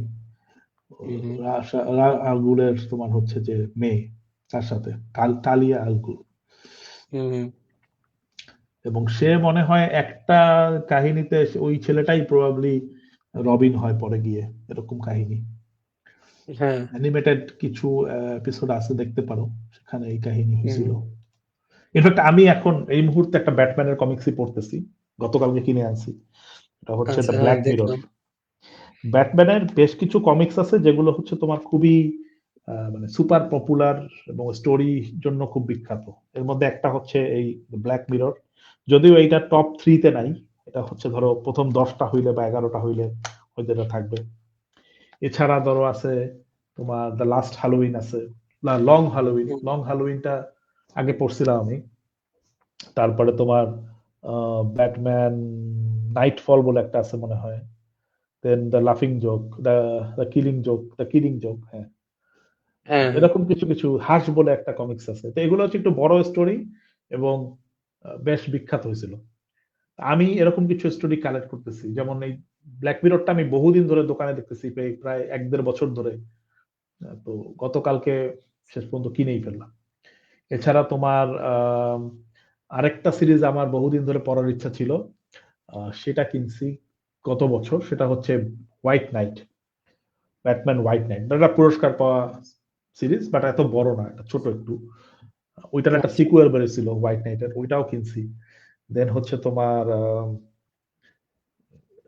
ব্ল্যাক মিররের কাহিনীটা হচ্ছে তোমার দ্য ফাইনাল ক্রাইসিস বলে একটা আর্কের পরে ফাইনাল ক্রাইসিস আর্কটা হুম। কেনা হয়েছে। তারপরে ব্যাটম্যানের আচ্ছা। ডেথ ইন দ্য ফ্যামিলি আর্কটা কিনছি। তো এগুলা আস্তে আস্তে করে কিছু কালেক্ট করতেছি। কিন্তু কমিক্সের যে ব্যাপারটা, মাঙ্গা পড়ে তুমি অভ্যস্ত হয়ে গেলে দেখা যাবে কমিক্সটা তুমি অত দ্রুত পড়তে পারতেছো না, কারণ কমিক্সটা আসলে মাঙ্গার মতো অতটা স্মুথ রিডিং না। তোমার একটু ধৈর্য নিয়ে বসে আস্তে আস্তে করে পড়তে হয়। তো হ্যাঁ, আর কমিক্সে তোমার হচ্ছে লং ডায়ালগ থাকে যতদূর আমার জানা আছে, মানে আমি আর কি সব দেখছি। সময় না, লং ডায়লগ থাকে, মাঝে মধ্যে থাকে। তবে এই ব্ল্যাক ডেসক্রিপশন, মিররের তোমার ডেসক্রিপটিভ আর কি, ডেসক্রিপটিভ তোমার ম্যাঙ্গাতে যেরকম তোমার ধরো যে একটা হুম, সিনারি বা একটা থাকে, দেয়া থাকে যে কন্টিনিউটি বা ফ্লুইডিটির মতো আর কি, যে এটা দেখলে বুঝতে পারো কি হচ্ছে। আর এখানে তোমার হুম। কমিক্সে হচ্ছে তোমার একটা বড় একটা সিনopসিস দিয়ে দেয় বা একটা বড় একটা বর্ণনা দিয়ে দেয় আর কি। লেখা লেখা লেখা থাকে অনেক আর কি, সেটা বলতে চাচ্ছি আমি। হ্যাঁ, থাকে, সব কমিক্সে থাকে না, মানে অনেক কমিক্সে থাকে আবার অনেক কমিক্সে থাকে না। যেমন ধরো এই যে ব্যাটম্যানের যে ব্ল্যাক মিররে এতটা তোমার হুম। হচ্ছে মানে নাই, লেখা নাই, ঠিক আছে। হুম। কিন্তু হুম। অনেকটাতে আবার থাকে। তবে ব্যাটম্যানের এই এই যে তোমার ব্ল্যাক মিরর বইটাতে তোমার হচ্ছে আমি প্যানেলিং আমার খুব ভালো লাগছে, যে যেভাবে করে গল্পটাকে সাজাইছে, আর্ট ওয়ার্ক গুলা যেভাবে করছে, প্রতিটা আচ্ছা। পৃষ্ঠার মধ্যে যেভাবে করে সিন গুলাকে সাজাইছে, ওই ভিজুয়ালাইজেশনটা আমার খুব ভালো লাগছে। প্লাস হচ্ছে আচ্ছা। কালারিংও যথেষ্ট ভালো করছে। যদিও কালারিং এর জন্য সব থেকে ভালো লাগে হচ্ছে তোমার ইমেজ কমিক্স বলে একটা কমিক্স হাউস আছে, যাদের অধিকাংশ বইয়েরই আমার দেখা যাচ্ছে কালারিং গুলা খুব সুন্দর লাগে। যেমন ধরো এদের কি বই আছে, যেমন ধরো আহ, একটা কমিক্স আমি রিসেন্টলি দেখলাম, ওটা গত বছরই দেখছি, ওটা হচ্ছে আই হেট ফেয়ারিল্যান্ড বা এরকম কিছু। আচ্ছা। এত দুর্দান্ত কালারিং করছে ওটার মধ্যে। তারপরে মিডল ওয়েস্ট বলে একটা সিরিজ কিনছিলাম গত বছর, জানি তার আগের বছর, সেটাও মনে হয় দেখছো। না দেখলে দেখো, ওইটার কালারিং দুর্দান্ত। তো ইমেজ কমিক্স দেখা গেছে যে তারা অনেক ভালো ভালো সিরিজ বের করছে। যেমন ধরো সাগা বলে একটা সিরিজ বের করছে, খুব বিখ্যাত। তারপরে হচ্ছে আহ, আরেকটা কি করলো, পেপার গার্ল কি মিক্স কমিক্স হতে পারে, আরো হ্যাঁ পেপার গার্লস। তারপরে হচ্ছে অবলিভিয়ান সং, যেগুলা কিনছি আমি এর মধ্যে। দেন হচ্ছে ডেডলি ক্লাস। এরকম অনেক অসংখ্য সিরিজ আছে তাদের। আর হুম। হুম। ব্যাটম্যানের হ্যাঁ কন্টিনিউটি আছে, বাট কিছু কিছু ওই যে বললাম না স্ট্যান্ড অ্যালোন স্টোরির মতো আছে, যেগুলা কন্টিনিউটির বাইরে গিয়ে উপভোগ করা যায়। এর মধ্যে একটা হচ্ছে দ্য লং হ্যালোউইন। তারপরে দ্য ব্ল্যাক মিররও খারাপ লাগছে না এখন পর্যন্ত, পড়ে মনে হচ্ছে না কিছু ডিসকানেক্টেড। হাস পড়তে আচ্ছা। পারেন, হাস যথেষ্ট ইন্ডিপেন্ডেন্ট স্টোরি। কিছু কিছু আছে এলস ওয়ার্ল্ডের স্টোরি, যেমন তার নাম হচ্ছে কি, একটা সিরিজ আছে যে হ্যাঁ জানি গেম আছে ওটারও, ওটার নাম হচ্ছে ইনজাস্টিস। ইনজাস্টিস আচ্ছা। হ্যাঁ। একটা সিরিজ আছে, যেটা হচ্ছে এটা এলস ওয়ার্ল্ডের স্টোরি, মানে এই ওয়ার্ল্ডে যা যা হয়েছে ওগুলোর সাথে কোনো কাহিনীর লেনদেন নাই, এটা পুরো ইন্ডিপেন্ডেন্ট একটা ওয়ার্ল্ডে। সেখানেও আচ্ছা। ব্যাটম্যান আচ্ছা। সুপারম্যান হোয়াট এভার বাট ওই স্টোরি গুলা হচ্ছে খুবই দারুণ লাগছিল। ওইগুলা মানে আমি খুব দ্রুত পড়ে শেষ করতে পারছি, কারণ ওখানে হুম হুম, ব্যাপারটাই হচ্ছে ব্যাটম্যান ভার্সেস সুপারম্যান, এবং সেখানে ব্যাটম্যানকেও যে পাওয়ার দেওয়া হয়েছে সেটা অনেক হিসাব নিকাশ করেই পাওয়ারটা দেওয়া হয়েছে।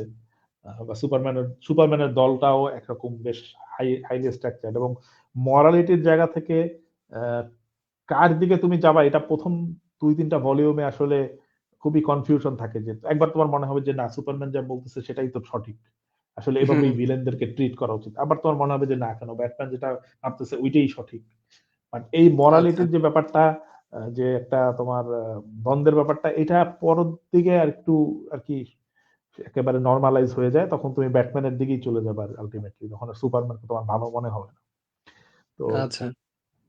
ওই সিরিজটা দারুণ ছিল, ওইটা ফাটাফাটি একটা সিরিজ ছিল। ওখানে ডিসির মোটামুটি সব হিরোরাই আছে, কেউ কেউ হিরো হিসাবে আছে, কেউ কেউ ভিলেন হিসাবে আছে, কেউ কেউ আবার প্রয়োজনের স্বার্থে কখনো হিরো হয়, কখনো ভিলেন হয়।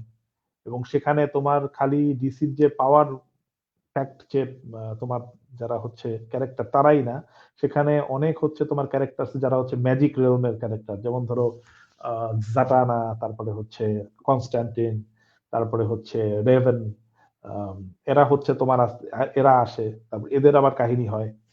তো আচ্ছা ভালো, খুবই খুবই দারুণ একটা।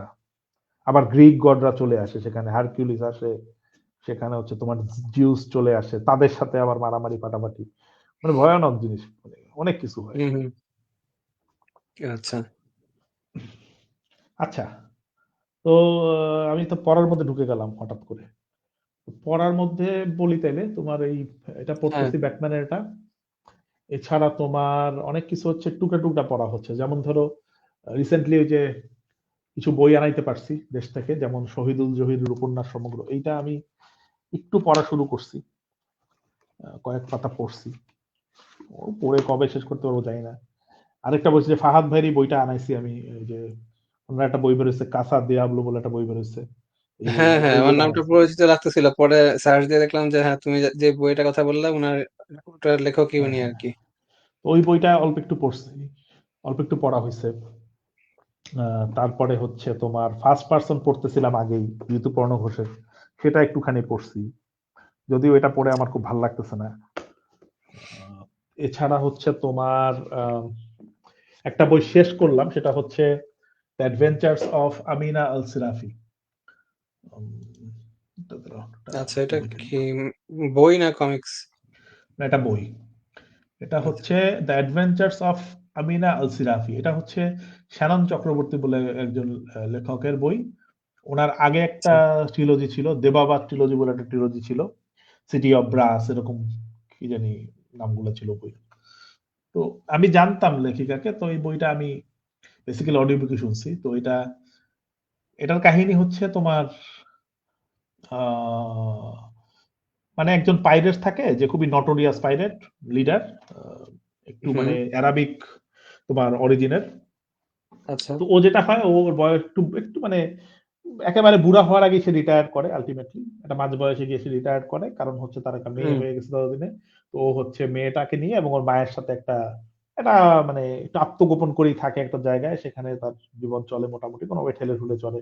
ওর জাহাজটাও দিয়ে দিছে, ওর যে ফার্স্ট মেট ছিল তাকে দিয়ে দিছে আপাতত। তো ব্যাপার হচ্ছে যে ও আর কি সবার ঝামেলায় থাকতে চায় না, তোর হাজবেন্ডও সে হুম, নাই, এবং হচ্ছে ওর মেয়েটাকে নিয়ে ওর জীবন আর কি, ওর মেয়ে এবং মাকে নিয়ে।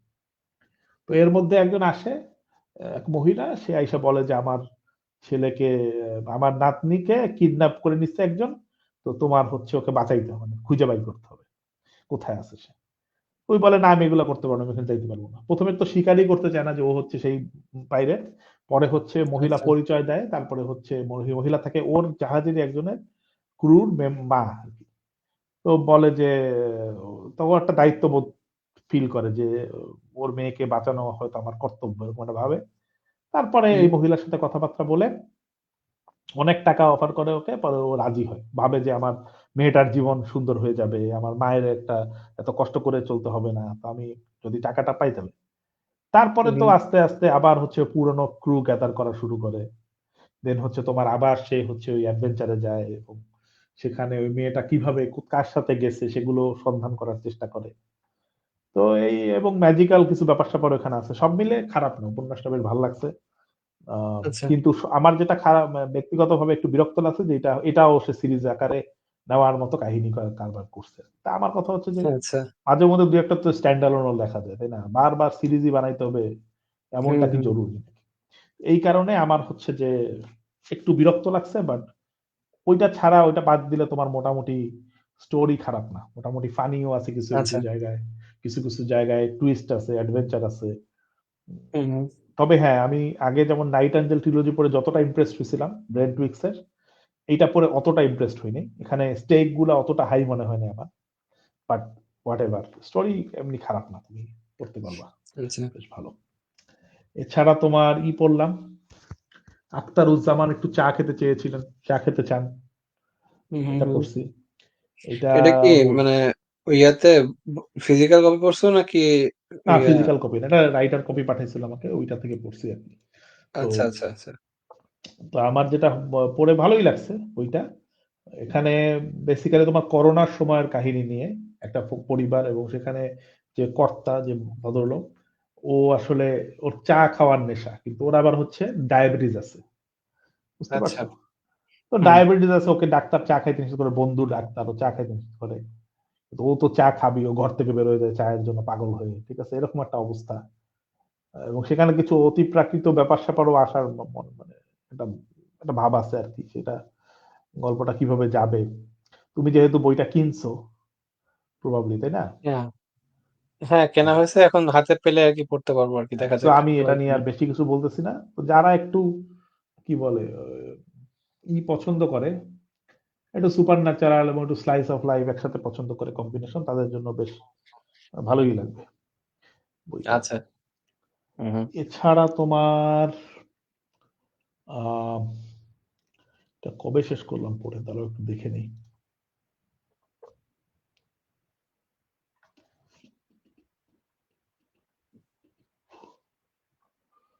হুম, হুম, হুম, হুম, হুম। ১৩ই ফেব্রুয়ারি, আচ্ছা। ১৩ই ফেব্রুয়ারি মানে হচ্ছে ওইটার পরে না? আমাদের ইসের পরে। এইটা কবে শেষ হ্যাঁ, করলাম? আমাদের ফেব্রুয়ারি। এপিসোডের পরেই হইছে আরকি ওটা। ১৩ হ্যাঁ, ফেব্রুয়ারি। তাহলে তোমার হচ্ছে ১৩ই ফেব্রুয়ারি পড়েছি আমি ক্যান্ডি অ্যান্ড সিগারেটস এর ৭ নম্বর ভলিউম। আচ্ছা, এই ভলিউমটা আগের থেকে একটু কম ইনটেন্স ছিল।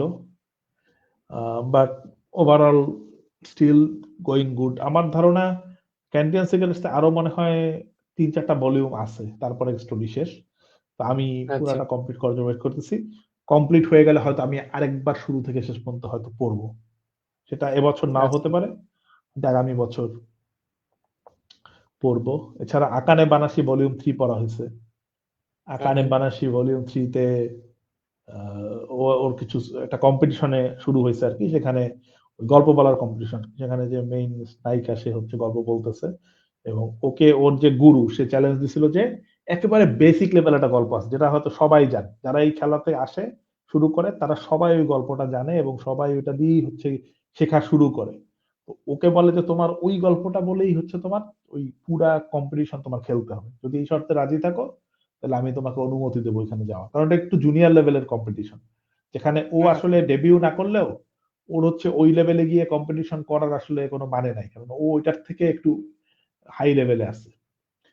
তো আচ্ছা, হোয়াটএভার যেটা হয়, ওখানে কিছু কম্পিটিটর আসছে যারাও খুবই হাই লেভেলের কম্পিটিটর। যাদের স্টাইল আবার ডিফারেন্ট গল্প বলার। তো সবাই নিজের, নিজের স্ট্রেংথ এ প্লে করতেছে। ও সেটা করছে বা করতেছে। ওইখানে যে জাজ আসছে, সে জাজ হচ্ছে বেসিক্যালি ওর বাবাকে একসময় রিজেক্ট করে দিছিল গল্প শুনে, এবং তখন হচ্ছে যে ওর বাবার ক্যারিয়ারই শেষ হয়ে গেছে। ওর বাবার এই স্টোরি টেলিং প্রফেশনে থাকতে পারেনি। ওর এখান থেকে বের হয়ে যাইতে হয়েছিল। আচ্ছা। তো হুম, সেই হুম। কারণে ওর বাবা ট্রমাটা ওর মধ্যেও একটা আ ভিতরে একটা কাজ করে যে আমার বাবা কেউ কেন বের করেছিল? আমি যদি জিততে পারি, জিততে পারলে ওই লোকের সাথে একটা প্রাইভেট সেশন এর সুযোগ পাবে ও। তখন হচ্ছে ও ওই প্রশ্নটা করবে। এইজন্যই ওই কম্পিটিশনটাতে ঢুকছে আরকি। আচ্ছা, এই হচ্ছে ব্যাপার। তো দেখা যাক এখন কতদূর কি পারে। সাকামোতো ডেজ ভলিউম 10 পড়লাম। তো এই ভলিউমটা অতটা ভালো হয় নাই। সাকামোতো ডেজ আস্তে, আস্তে আসলে প্রথম দিকের ভলিউম গুলো পরে যত মজা পাচ্ছিলাম, এখন ইদানিং এর কয়েকটা ভলিউম পরে অত মজা পাচ্ছি না আর কি। তো আচ্ছা। জানি না এটা কেমন করে সে রিভ্যাম্প করবে, বাট আমি আশা করতেছি যে হয়তো রাইটার এটাকে আবার রিভাইভ করতে পারবে, আবার আগের ইন্টেন্সিটিতে নিয়ে যেতে পারবে। হুম। তাছাড়া ইউজাকুরা ফ্যামিলির ভলিউম 8 পড়ছে, এটা তো বললামই। এটা মোটামুটি হয়েছে আর কি। এটার অর্ধেকটা ভাল লাগছে খুব, আর অর্ধেকটা হচ্ছে তোমার একটু বোরিং ছিল।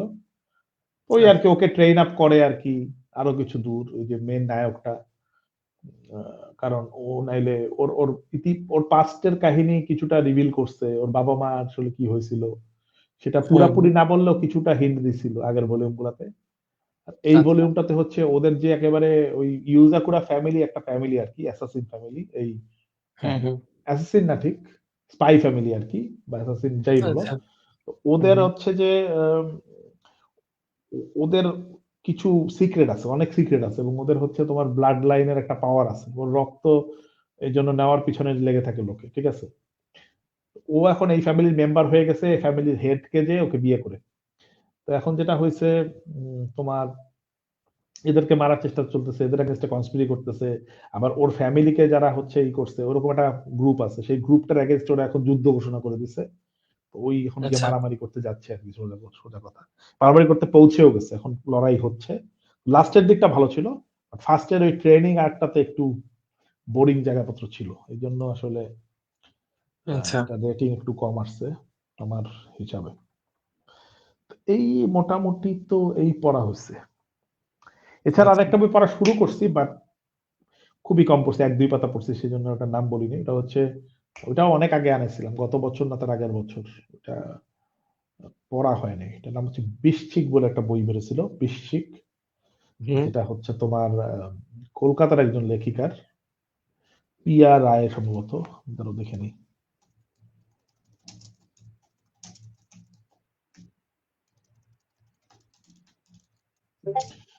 বৃশ্চিক, বৃশ্চিক,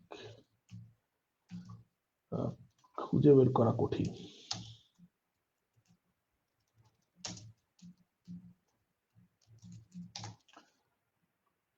প্রিয়া রায়, প্রিয়া রায় নাকি? আচ্ছা। না, দাঁড়াও নামটা দেখি বলি, বইটা বইটা নিয়ে আসি এক second। ওকে, এটা সমস্যা নেই। হচ্ছে ওই যে সিটেক ইসের বই, তোমার কি বলে, না, প্রিয়া প্রিয়া সরকার, প্রিয়া রায় না, প্রিয়া সরকার। ঠিক আচ্ছা আছে, আচ্ছা। এটা হচ্ছে তোমার এই যে ডিটেকটিভ থ্রিলার এরকম বলতে পারো। এখানে একজন পুলিশ থাকে আচ্ছা। যে হচ্ছে বেসিক্যালি মহিলা পুলিশ, এবং সে ওই খুনের কেস পায়, সেটা ইনভেস্টিগেট করতে করতে তারপরে যা হয় সেসব কাহিনী। তো আমি শুনছিলাম বইটা খুব ভালো, এবং এটার সিকুয়েল আছে, বৃশ্চিক চক্র। তো আমি এই দুইটা বই আনাইছিলাম আর কি, এখনো পড়া হয়নি। গতকালকে বের হয়েছি যখন, তখন ভাবছিলাম যে ট্রেনে বসে বসে পড়বো, বাট কোনো কারণে ওই পড়া হয় নাই আর কি। এই আচ্ছা। মোটামুটি। হুম বলো এখন, তোমার কিছু পড়া আছে হুম। নাকি এর মধ্যে, হুম, পড়ার বই ছাড়া? পড়ার বই ছাড়া কিছু বুঝিনি। পড়ছো? না, বই ছাড়া আর কিছু পড়া হয় নাই। তবে তোমার সাথে তো কথা হয়েছে আগেই যে বই কিছু কেনা হয়েছে আমার জন্য। হুম হুম এখন হুম। ওগুলো পাঠাবে। যদি হাতে পাই তাহলে ওগুলো নিয়ে হয়তো পরে আলাপ করা যাবে। যদি হাতে পেয়ে পড়তে পারি আরকি। হ্যাঁ, যেমন বেশ বেশ। আমারও তো হুম, বই যে কেনা হয়েছিল, বাট সব তো আর আসে নাই, দুটো আসছে, এই দুটোই। হুম, এ তো বললাম অলরেডি। আর এর মধ্যে ব্ল্যাক মিররটা কিনছি, আর হচ্ছে আচ্ছা, তোমার ডেডলি ক্লাসটা কিনছিলাম কয়েকদিন আগে। এটা আচ্ছা। আমি জানি না আগের বার বলছি কিনা, এই কারণে আর। হ্যাঁ, বলছিলাম ডেডলি ক্লাস নিয়ে কথা হচ্ছিল আরকি। এছাড়া আরেকটা বই কেনা হয়েছে বোধহয়, দাঁড়াও এক সেকেন্ড, এটা এখনো হাতে আসে নাই, ওইটা পথে আছে আর কি। ওটার নাম হচ্ছে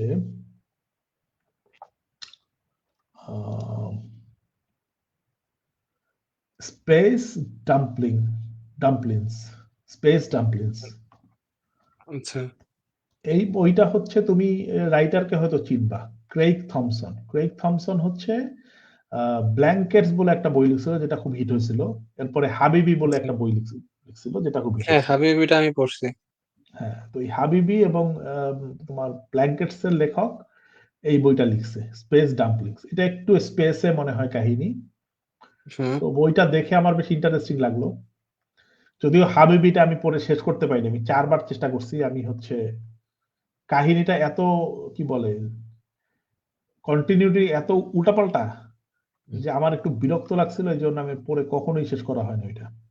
আচ্ছা, আচ্ছা। তো এই জন্য আমি এই ডাম্পলিংটা ট্রাই করতে চাই। এটা বেশি বড় না, 300 350 300 পাতার মতো বই। হুম। দেখা যাক কি হয়। আসলে কালকে হয়তো পাবো হাতে। এই হচ্ছে ব্যাপার। আর কোনো বই কেনা হয় আচ্ছা। নাই, তবে ইচ্ছা আছে কেনার, দেখি সামনে। আহ, আর আমার যে একটা দোকানে আমি যাইতাম, দোকানটা সরে গেছে রিসেন্টলি। দোকানটা হচ্ছে যেখানে ছিল ওখানে এখন আর নাই। এই গত আচ্ছা। মাসের একেবারে শেষ দিকে শিফট করছে। তো এখন যেখানে গেছে সেই জায়গাটা একটু দুর্গম, যে কারণে আহ, হয়তো বা আগের মতো হুটহাট দিয়ে বই কিনতে পারবো না। হুম, হুম। এটা নিয়ে একটু বিরক্ত আছি। তো দেখা আচ্ছা। যাক কি হয়। ওকে। আর আমরা তাহলে কি বই মেলা নিয়ে আলাপ করতে পারি, যে বই মেলার আচ্ছা, ওটা করবো। খবরাখবর ওটা যেমন। নিয়ে ওটা নিয়ে আলাপ করবো। তুমি বলো গেম টেম কিছু তুমি খেলছো নাকি? কারণ আমি ইদানিং একটা গেম খেলে খুবই মজা পাচ্ছি, যেটা হচ্ছে এলডেন রিং। এটা নিয়ে আগেও বলছি। হ্যাঁ, হ্যাঁ। তো এটা আমি মনে হয় ক্রিসমাস থেকে খেলা শুরু করছিলাম, বাট এখনো আচ্ছা। খেলতেছি আর কি।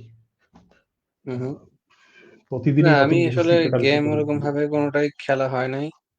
আর আচ্ছা। আগে যেটা খেলতাম মোবাইলে গেম, ওই গেমও খেলার সময় পাচ্ছি না। সো না, গেমের হুম। ক্ষেত্রে বলবো যে না আর কি।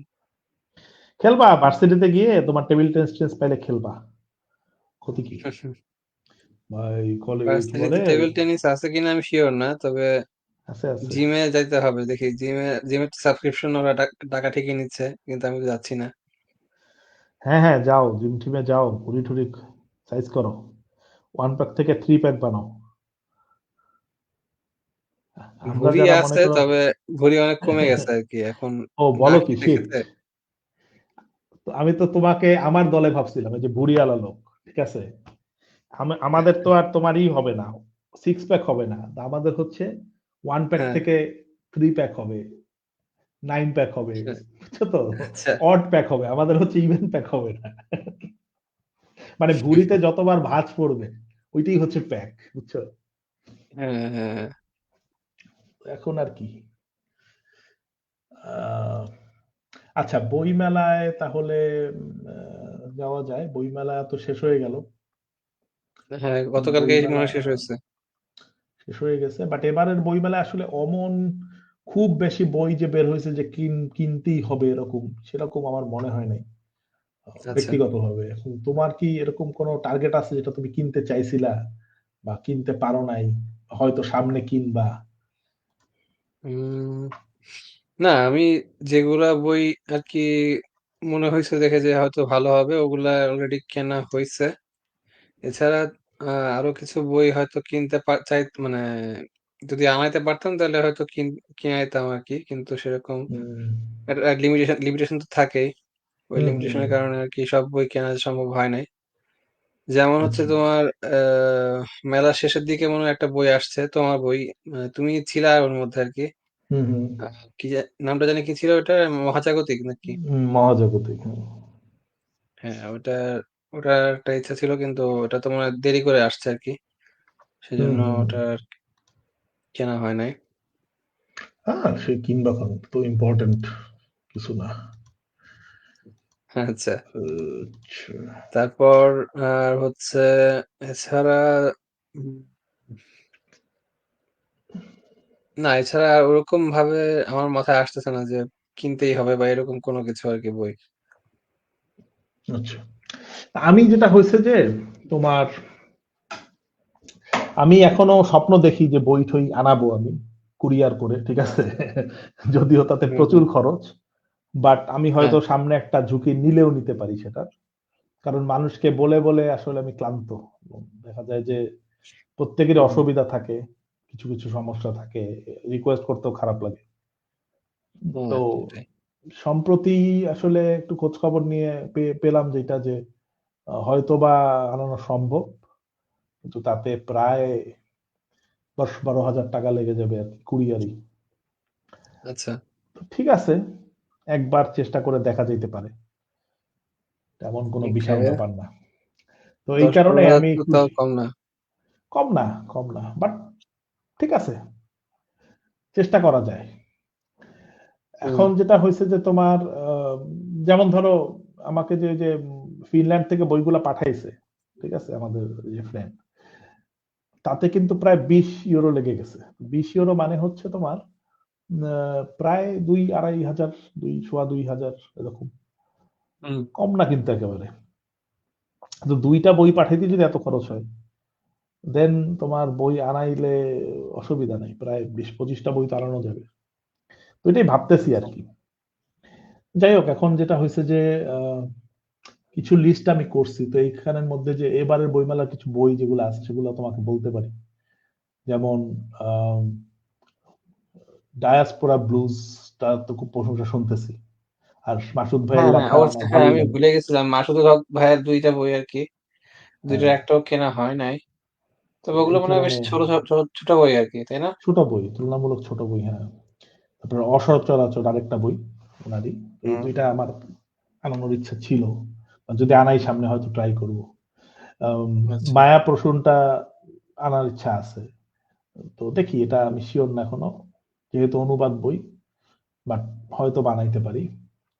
এছাড়া জাফর ইকবাল স্যারের একটা বই দেখলাম বের হয়েছে, স্মৃতি সমগ্র, যেটা বেসিক্যালি হচ্ছে তোমার পুরনো যে তার যে স্মৃতি কথামূলক গল্পগুলো ছিল, গল্প গ্রন্থগুলো, আচ্ছা। ওগুলো কালেক্ট করেই এই বইটা তৈরি হয়েছে।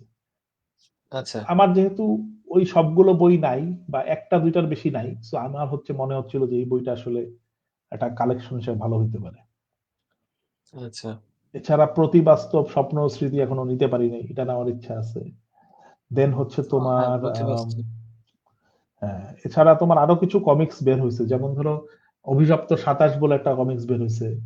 আম, সেটা ভালোই হবে, কারণ ওইটা যে আঁকছে উনি, ইনফ্যাক্ট তোমার ইন্টারন্যাশনাল কমিক্সেও কালারিস্ট হিসেবে, মানে কালার কমিক্স কালারিস্ট হিসেবে কাজ করছে সে।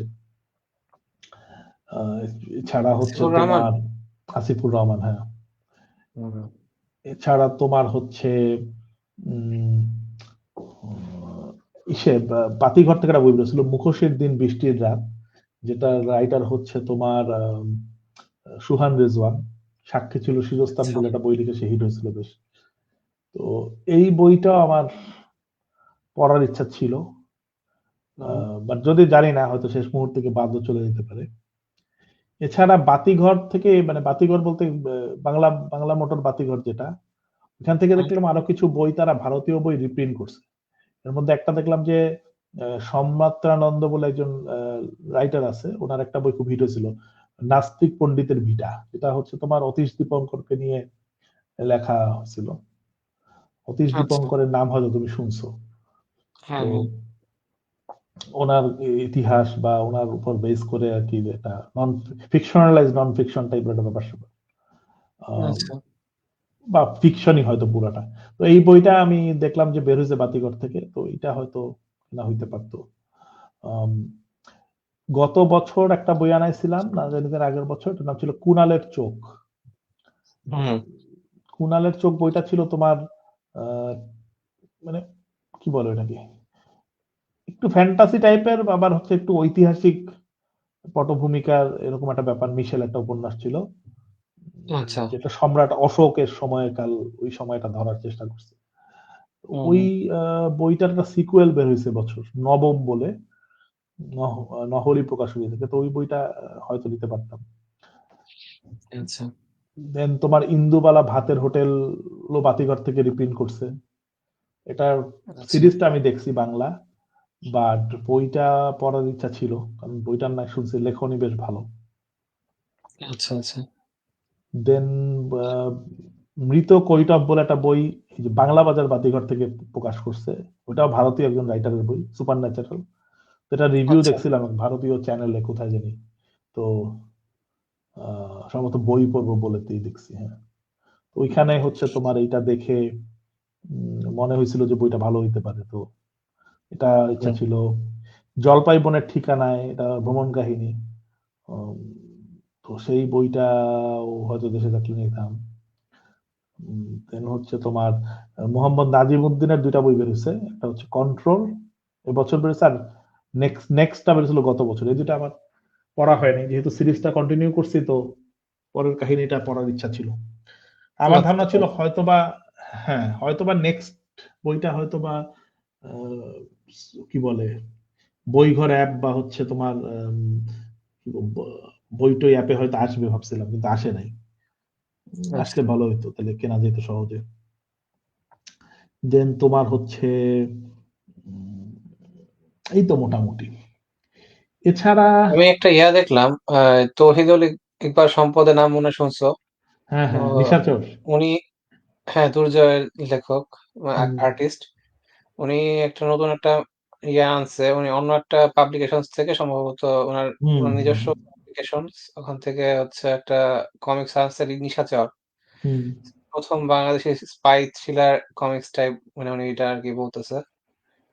এখন তো আমার কথা হচ্ছে যে এটা- এইসব এইসব ওয়ার্ড আসলে ব্যবহার না করা ভালো। এই যে প্রথম বাংলাদেশি, হ্যাঁ, যাই হোক, এখন করতে চাইছে তারা করছে। বইটার দাম আমার অত্যাধিক বেশি মনে হয়েছে। হ্যাঁ, হ্যাঁ, ওটা দেখে আমি মনে হয় অনেক দাম, 96 500 পাতার টাকা, বই। উম, তো এখন 700 না ঠিক 800 আছে, টাকা মনে হয়।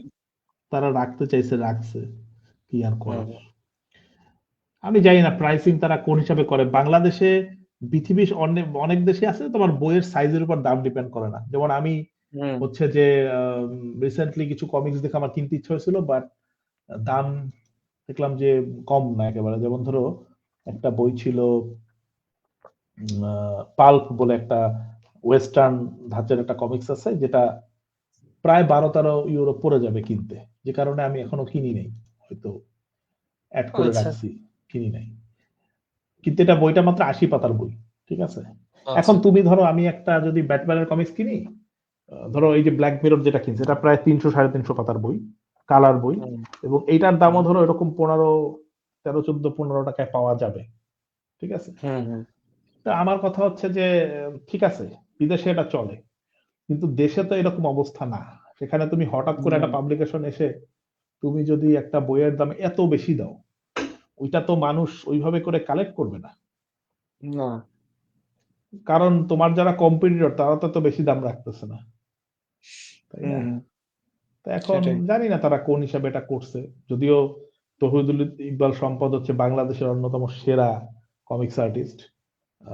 হ্যাঁ, সেটাই। এটা কোনো এতে কোনো আর কি ওই যে হবে না, এতে কোনো যুক্তিতর্ক হবে না, এটা ফ্যাক্ট। না, হুম, হুম, যদিও তার যখন আমি এই বইটা পড়ছি, ওই যে আহ, কি বলে দুর্জয় যখন পড়ছি, ওইটার প্রথম দিকের ভলিউম গুলাতে ব্যাকগ্রাউন্ড আর্টে অনেক ঘাপলা ছিল, মানে ছিলই না বলতে গেলে, হুম, ব্যাকগ্রাউন্ড ব্ল্যাঙ্ক ছিল। তো এখন এখন সেগুলাতেও সে কিছু কিছু ইমপ্রুভ করছে ডেফিনেটলি। তো বাংলাদেশে ওনার থেকে ভালো কমিক্স আমার মনে হয় না কেউ আঁকে, আচ্ছা। At least as per character design and all. হুম, হুম, হুম, তো এখন ঠিক আছে, উনি বের করছে, উনি নিয়মিত বের করতেছে তাও কমিক্স, এটা একটা বড় কথা। ওনার হচ্ছে মারুফ বলে একটা সিরিজ বের হয় পাঞ্জেরি থেকে, রঙ্গন থেকে হ্যাঁ, বের হইলে যে নিশাচর, ঢাকা কমিক্স থেকে দুর্জয় বের হয়েছে। তো হ্যাঁ, দরকার আছে আসলে। যেমন কলকাতায় ভারতের যে আর্টিস্ট ছিল নারায়ণ দেবনাথ, উনি বহুদিন একা হাতে প্রচুর কমিক্সের কাজ করছে। যে আচ্ছা। কারণে আমরা বাটুল দ্য গ্রেট, নন্টে ফন্টে, হাদা ভোদা, তারপরে হচ্ছে তোমার এরকম অনেক সিরিজ, বাহাদুর বেড়াল, এরকম অনেক সিরিজ আমরা পাইছি। 50 বছর হুম, উনি হচ্ছে কমিক্স আঁকছে। তো বাংলাদেশেও আসলে এরকম একটা লিগাসি হইলে মন্দ না। এবং আমার মনে হয় যে একেবারে ফ্রন্ট লাইনে ওই থাকবে উনি, এই যে তহিদুল ইকবাল সম্পদ, উনি থাকবে। এছাড়া হুম, শাহরিয়ার বলে একজন আছেন, উনিও বেশ সিনিয়র একজন artist, but owner art work ওরকম হয়তো বা অত ডিটেইলড না, কালারিং অত ডিটেইলড না, বাট হচ্ছে তোমার ওনার স্টোরি গুলা মজার হয়। যেমন লাইলি, তারপরে হচ্ছে লাইলি টু, সমর অভিযান, বাবু, বেসিক্যালি এইসব বই সে লিখছে। আচ্ছা। তো হয়তো বা এরা যত আরো বেশি আসবে তত বেশি আর্টিস্ট ইন্সপায়ার হবে। ইদানিং তো দেখতেছি অনেক আর্টিস্ট উঠে আসতেছে, তারা কমিক্স করতেছে। ধৈর্যের একটা বিশাল ধৈর্যের ব্যাপার কমিক্স করা। এত সময় বসে বসে হুম, এক একটা প্যানেল আঁকা, এবং সেখান থেকে যা পারিশ্রমিক আসে হুম। সেটা কিন্তু যথেষ্ট না কখনোই। না, না, এটা সেটাই। একটা অনেকটা থ্যাঙ্কলেস জবের মতো বলতে পারো। এরা করতেছে দেখি আমাদের একটা কমিক্স আইডেন্টিটি তৈরি হচ্ছে দেশে, যেটা কিন্তু এতদিন ছিল না সেভাবে। হ্যাঁ, তারপরে তোমার যে আমরা এর আগে একটা নিয়ে কথা বলছিলাম, দ্য সোর্স নিয়ে। হুম, সোর্সেরও কিন্তু বেশ কিছু মানে ভলিউম নিয়ে আসছে। একটা ক্রিকেটের নিয়ে একটা ওরা সিরিজ হুম। করতেছে, অল আউট। ওটাও আচ্ছা। দেখা যাক এখন আসলে এত বই সব হ্যাঁ, করা ওরা সম্ভব। তো স্টলও দিছিল দেখলাম ওই যে সে বাংলা একাডেমির সাইডে। হ্যাঁ, হ্যাঁ, বাংলা একাডেমি প্রাঙ্গণে আর কি।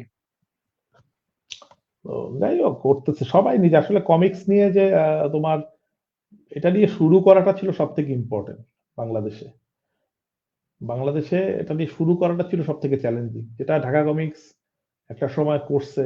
পাঞ্জেরি অনেকটা এখানে ভূমিকা আছে। এরা হুম, দুইজনে হুম। মিলেই বেসিক্যালি করে করে জিনিসটাকে এখন একটা পর্যায়ে নিয়ে আসছে। এখন অনেকে নতুন সেটাই। নতুন আসতেছে, তারা হচ্ছে নিজেদের মতো করে করতেছে। আশা করা যায় সবাই মিলে কাজ করলে, মিলেমিশে কাজ করলে একটা সময় গিয়ে একটা বড় ইন্ডাস্ট্রি দাঁড়াইতে পারে। কারণ আমি যেটা দেখতেছি যে মানুষের আসলে ওইভাবে টেক্সট বই পড়ার আগ্রহ কমে যাচ্ছে আগের তুলনায়। যে হুম, আমরা বসে বসে একটা বড় বই ৩০০-৪০০ পাতার বই বসে পড়বো, সেই আগ্রহ আগেই ছিল না মানুষের। হুমায়ুন আহমেদের ছোট ছোট উপন্যাস পড়ে সেই আগ্রহ আলটিমেটলি একটা ঘাটতি হয়ে গেছিল। সবাই হচ্ছে ট্রেন্ডটাই ছিল ছোট ছোট বই লেখা, তাই না? আমরা উপন্যাস যখন ছোটবেলায় কিনছি, দেখা গেছে ৮০ হ্যাঁ। পাতার উপন্যাস, ১০০ পাতা, ১১০ পাতার উপন্যাস, তাই না? হুম, হুম। সুতরাং আমাদের বড় বই পড়ার, ৪০০-৫০০ পাতার বই পড়ার আমাদের অভ্যাসই ছিল না। যারা ধরো ইংরেজি বই পড়ছে ওর মধ্য থেকে তাদের কয়েকজনের হয়তো অভ্যাস হয়েছিল। এখন আস্তে ধীরে আরো অভ্যাস কমে যাচ্ছে টেক্সট বই পড়ার। এখন এই যে কমিক্স যদি মানুষ পড়ে, এটা দ্রুতও পড়া যায়, এটা একটা সুন্দর একটা জিনিস, এটা কালেক্টিভ হলো, সব মিলেমিশে না? কমিক্স জিনিসটাকে আমার মনে হয় যে এটা একটা, এখানে একটা শাইন করার মতো একটা অপশন আছে বাংলাদেশে এখনো। হয়তোবা আগামীতে জিনিসটা আরো বড় হবে। কারণ তুমি যদি এবারের বইমেলাই দেখো, এমন আমরা যারা হচ্ছে একটু ফিকশন মানে কি বলে একটু হুম। জনরা ফিকশন পছন্দ করি, আমাদের জন্য কিন্তু সেরকম খুব বেশি বই, ফাটাফাটি বই কিন্তু এবারের বইমেলা আসে নাই। দুই একটা বই হয়তো মাঝখান থেকে হিট করছে, সেগুলোর অডিয়েন্স ডিফারেন্ট। যেমন ধরো পদ্মজা বলে একটা বই খুব হিট করছে, হ্যাঁ, খুব হুম, বিক্রি হুম। হয়েছে। বাট এটার অডিয়েন্স তুমি আমি না, এটা হচ্ছে যারা একটু লাভ লাভ মানে রোমান্টিক ঘরানার বই পড়তে পছন্দ করে, একটু সুপার ন্যাচারাল সমেত, তাদের বই এটা, বুঝছো? আচ্ছা, সুপার ন্যাচারাল রোমান্টিক এবং সেখানে হয়তো একটা লাভ ট্রায়াঙ্গেল আছে, মানে এইসব জিনিস আমার খুবই বিরক্ত লাগে। কারণ হচ্ছে আমি আচ্ছা। ফ্যান্টাসি বই এগুলা পড়লে যেটা চাই এগুলা যে, তো যে ইয়ে অনেকটা তোমার হ্যাঁ, কি বলে ইয়াং অ্যাডাল্ট টাইপ মানে ইয়া যেগুলো নিউ বাইরে বের হয় অ্যাডাল্ট, খুবই। ইয়াং অ্যাডাল্ট, হ্যাঁ বলতে পারো এরকম, ওরকম আরকি। একটু রোমান্স হেভি, কম হুম, ফ্যান্টাসি, হুম, যেটার পাঠক আছে প্রচুর পুরা বিশ্বেই। কিন্তু আমি হুম, সেটার হুম। পাঠক না। বা তোমাকেও সেটাই। মনে হয় না তুমি সেটার পাঠক। ঠিক আছে? আচ্ছা। যে কারণে হুম, আমি হুম, বললাম যে তুমি আমি এটা পছন্দ করব না। বাট অনেকে আছে এটা পছন্দ করে। যেমন যেমন ধরো হুম, হুম, সাদাত হোসেনের কিছু বই আসছে যেগুলো একটু রোমান্টিক ঘরানার বই। সেগুলো হয়তো আমি পড়বো না ব্যক্তিগতভাবে। কারণ আমার রোমান্টিক বই অত ভালো লাগে না। বাট হয়তো যারা হুম। পছন্দ করে তাদের একটা ওইখানে একটা আছে। তাদের জন্য সেটাই। আছে মেলায় আরো বেশি কিছু। রোমান্সের পাঠক যারা তাদের জন্য মেলায় এখনো অনেক কিছু আছে। আমরা ওই দিকটাতে যাই না দেখে আমরা জানি না ব্যাপারটা অতটা, বুঝছো? হ্যাঁ, হ্যাঁ, সেটাই। তা আমি যেটা পছন্দ করি, আমি পছন্দ করি ফ্যান্টাসি হবে, হরর বই হবে, একটু ডিটেকটিভ ফিকশন হবে, থ্রিলার হবে। এগুলো এবছর অত বেশি বের হয় নাই। আচ্ছা। তুলনামূলক দেখলাম যে উল্লেখযোগ্য বই খুব কমই বের হইছে। যে তোমার হচ্ছে এটা কিনতে ইচ্ছা করে যে না এটা কিনবই, ঠিক আছে? হুম, হুম, এরকম হুম। বই কম বেরোছে। যেমন তানজিম ভাইয়ের অক্টারিনের একটা সিকুয়েল বের হয়েছে। এটা এরকম ধরো বই। বা নাজিমুদ্দিনের ধরো কন্ট্রোল বের হয়েছে। এগুলা কম বের হয়েছে এবার বইমেলায়। হ্যাঁ, সেটাই। তো যাই হোক, আশা করি সামনে এগুলাও বের হবে আরো। আমি আশা করি যে তোমার ওই বইমেলার ১ মাসে না, তোমার হচ্ছে সারা বছর ধরে বই বের করবে সবাই। ওই ১ মাসে বই হ্যাঁ, বের সেটাই করলে হওয়া উচিত। সেগুলো, হ্যাঁ, সেগুলো কেনার কোনো ঝামেলা। খুবই হুম। বিরক্তিকর। আর পাঠক তো ফোকাস থাকে না। পাঠক সারা সারা বছর অন্য জিনিসপত্র হাবিজাবি করে বেড়াইলো, সিরিজ দেখে বেড়াইলো, আর তুমি তার ১ মাসে তুমি যদি বই পড়ে যাও ঠেসে ঠেসে, তারা কেন পড়বে বই? তুমি তুমি তো সেটাই। তাদের অভ্যাস খারাপ করছো। তুমি হচ্ছে তাদেরকে একটা অভ্যাস হুম, যেটা তুমি সারা বছর ধরে তুমি করাইতে পারতা, সেটা না করায় তুমি হচ্ছে তাদের থেকে সারা বছরের জিনিসটা কেড়ে নিয়ে তুমি হচ্ছে এক মাসে তুমি 500, 1000, 5000 পয়সা পাচ্ছ। হুম, সেভাবে তো হবে না, তাই না? হুম। যাই হোক, আরেকটা বড় ইস্যু হয়েছে রিসেন্টলি, রেস্টুরেন্টে আগুন লাগছে। তোমার হচ্ছে রেস্টুরেন্ট না, তোমার ওই হ্যাঁ, বিল্ডিং এ বেইলি আগুন লেগে রোডে, তোমার হচ্ছে বেইলি বেইলি রোডে। রোডে পুড়ে গেছে, যেখানে এখন হচ্ছে এইসব আগুন লাগলে যেটা হয় যে সবাই দৌড়ায় হচ্ছে তোমার কি নিয়ে, মালিককে ধরো, বাড়ি কে বানাইছে এই সেই। বাট আমার মনে হুম, হয় হুম। সবার আগে যাকে ধরা উচিত দুইজনকে, একজন হচ্ছে সিটি কর্পোরেশন, আরেকজন হচ্ছে তোমার রাজুক, রাজধানী রাজুক, হ্যাঁ। উন্নয়ন। হ্যাঁ, যাদের থেকে অনুমোদন না পেয়ে কোনো বাড়ি বানানো হয় না, এবং যারা নিয়মিত হুম, ইন্সপেকশনও করে লোক পাঠিয়ে, এবং ঘুষফুস খেয়ে সেগুলোকে করে দেয়, ঠিক আছে? তো আমার কথা হুম, হচ্ছে হুম। যে এদেরকে আগে শাস্তি দেওয়া উচিত, কারণ এরা যতদিনে না শুধরাবে ততদিন এরকম ঝুঁকিপূর্ণ বাড়ি হবে, ততদিন মানুষ অন্যায় দুর্নীতি করবে। না, শুধু আর ঝুঁকিপূর্ণ বাড়ি না, তোমার এখানে তোমার যে যারা আর কি অনুমোদন ছাড়া রেস্টুরেন্টও তো করছে, তাই না? বা যেটাই হোক, এখানে অনুমোদন পাইছে এখন কি পায় না এটা আমি শিওর না, তবে আমার কথা হচ্ছে অনুমোদন তো পাইছে, না পাইলে কি তুমি এখানে করতে পারবা? মানে সরকার যদি সেটা ঠিক আছে, যদি তবে যে বিল্ডিং এ সংশ্লিষ্ট করছে সেই সংস্থা বিল্ডিংটা। চায়, হ্যাঁ। শুনো আমার কথা শুনো, যদি সংশ্লিষ্ট সংস্থা চায় যে আমরা কোনো হুম, দুর্নীতি করতে দিব না, ঠিক আছে, আমরা নিজেরাও দুর্নীতি করব না, এবং যেখানে মানুষের জানমালের প্রশ্ন জড়িত সেখানে আমরা কোনো কম্প্রোমাইজ করব না। হ্যাঁ, সেটাই। এতগুলা আগুন লেগে এত বিল্ডিং ধ্বংস হয়েছে, হ্যাঁ, সবগুলোই তো বানাইছে, নাহলে তো অনুমোদন না থাকলে কিন্তু কেউ বানাইতে পারে না। সোজা বুলডোজার না। এনে রাজুক ধ্বংস করে দেয় বিল্ডিং। হুম, হুম। কাদেরটা করে না, যারা ঘুষ খাওয়াইছে তাদেরটা করে না, বুঝতে পারছো? অথবা যাদেরটা হচ্ছে হুম, একেবারে মানে আদালত থেকে বলছে ভেঙে ফেলো, যেমন তোমার খেয়াল যদি থাকে, র্যাংস এর একটা ভবন ভেঙে ফেলছিল বেশ অনেক বছর আগে, হুম, বিশাল এক দালান কোথায় জানি। তো ওইটা ভাঙছিল, ভাঙতে পারছিল কেন, কারণ হচ্ছে মানে এটা আদালত থেকে মানে রিট হয়েছিল, হয়েছিল যে রুল হয়েছিল যে এটা ভেঙে ফেলো, কারণ এটা অবৈধ, এই সেই ঝামেলা আছে। হুম। ওইটা হচ্ছে তোমার ইয়াতে বিজয় সরণির ওদিকে সম্ভবত। হ্যাঁ, তো তোমার এখনো তারা এইসব অনুমোদন দিয়ে যাচ্ছে। আমার কথা হচ্ছে যে ভাই, কত টাকা লাগে একটা মানুষের, কত টাকা হইলে একটা মানুষ হচ্ছে সন্তুষ্ট হয়? এই যে এত অপরিকল্পিত একটা শহর গড়ে উঠছে, এই দায় কার? বাড়িওয়ালা তো বাড়ি বানাইতে চাবেই, তার জমি আছে, সে বাড়ি বানাবে, বাড়ি হুম, বানায় হুম। টাকা কামাবে, সে তো চাবেই। তুমি যদি তোমার যদি আইনের রক্ষক হয়ে থাকো, তোমার দায়িত্ব হচ্ছে এই বাড়িটা জানি তৈরি হইতে না পারে অপরিকল্পিত ভাবে, সেটা দেখা। হুম। ঢাকা শহরের মতো অপরিকল্পিত এমন শহর পৃথিবীতে কয়টা আছে সন্দেহ। এলো পাথারি বাড়ি, তোমার আছে যেটা একটা যদি ভূমিকম্প হয় ঠিকঠাক, তোমার কি মনে হয় ঢাকা শহরের 80% বাড়ি ধ্বংস হবে না? যদি হ্যাঁ, তা সেই তো রকম একটা হবেই। আট আট মাত্রার একটা যদি হয়, ম্যাগনিটিউড হুম, 8, হুম। কেউ বাঁচবে? রাস্তায় নেমে তো বাঁচতে পারবে না। তুমি না, ইসের ভূমিকম্পটা দেখছো না ভিডিও, ওই যে নেপালের?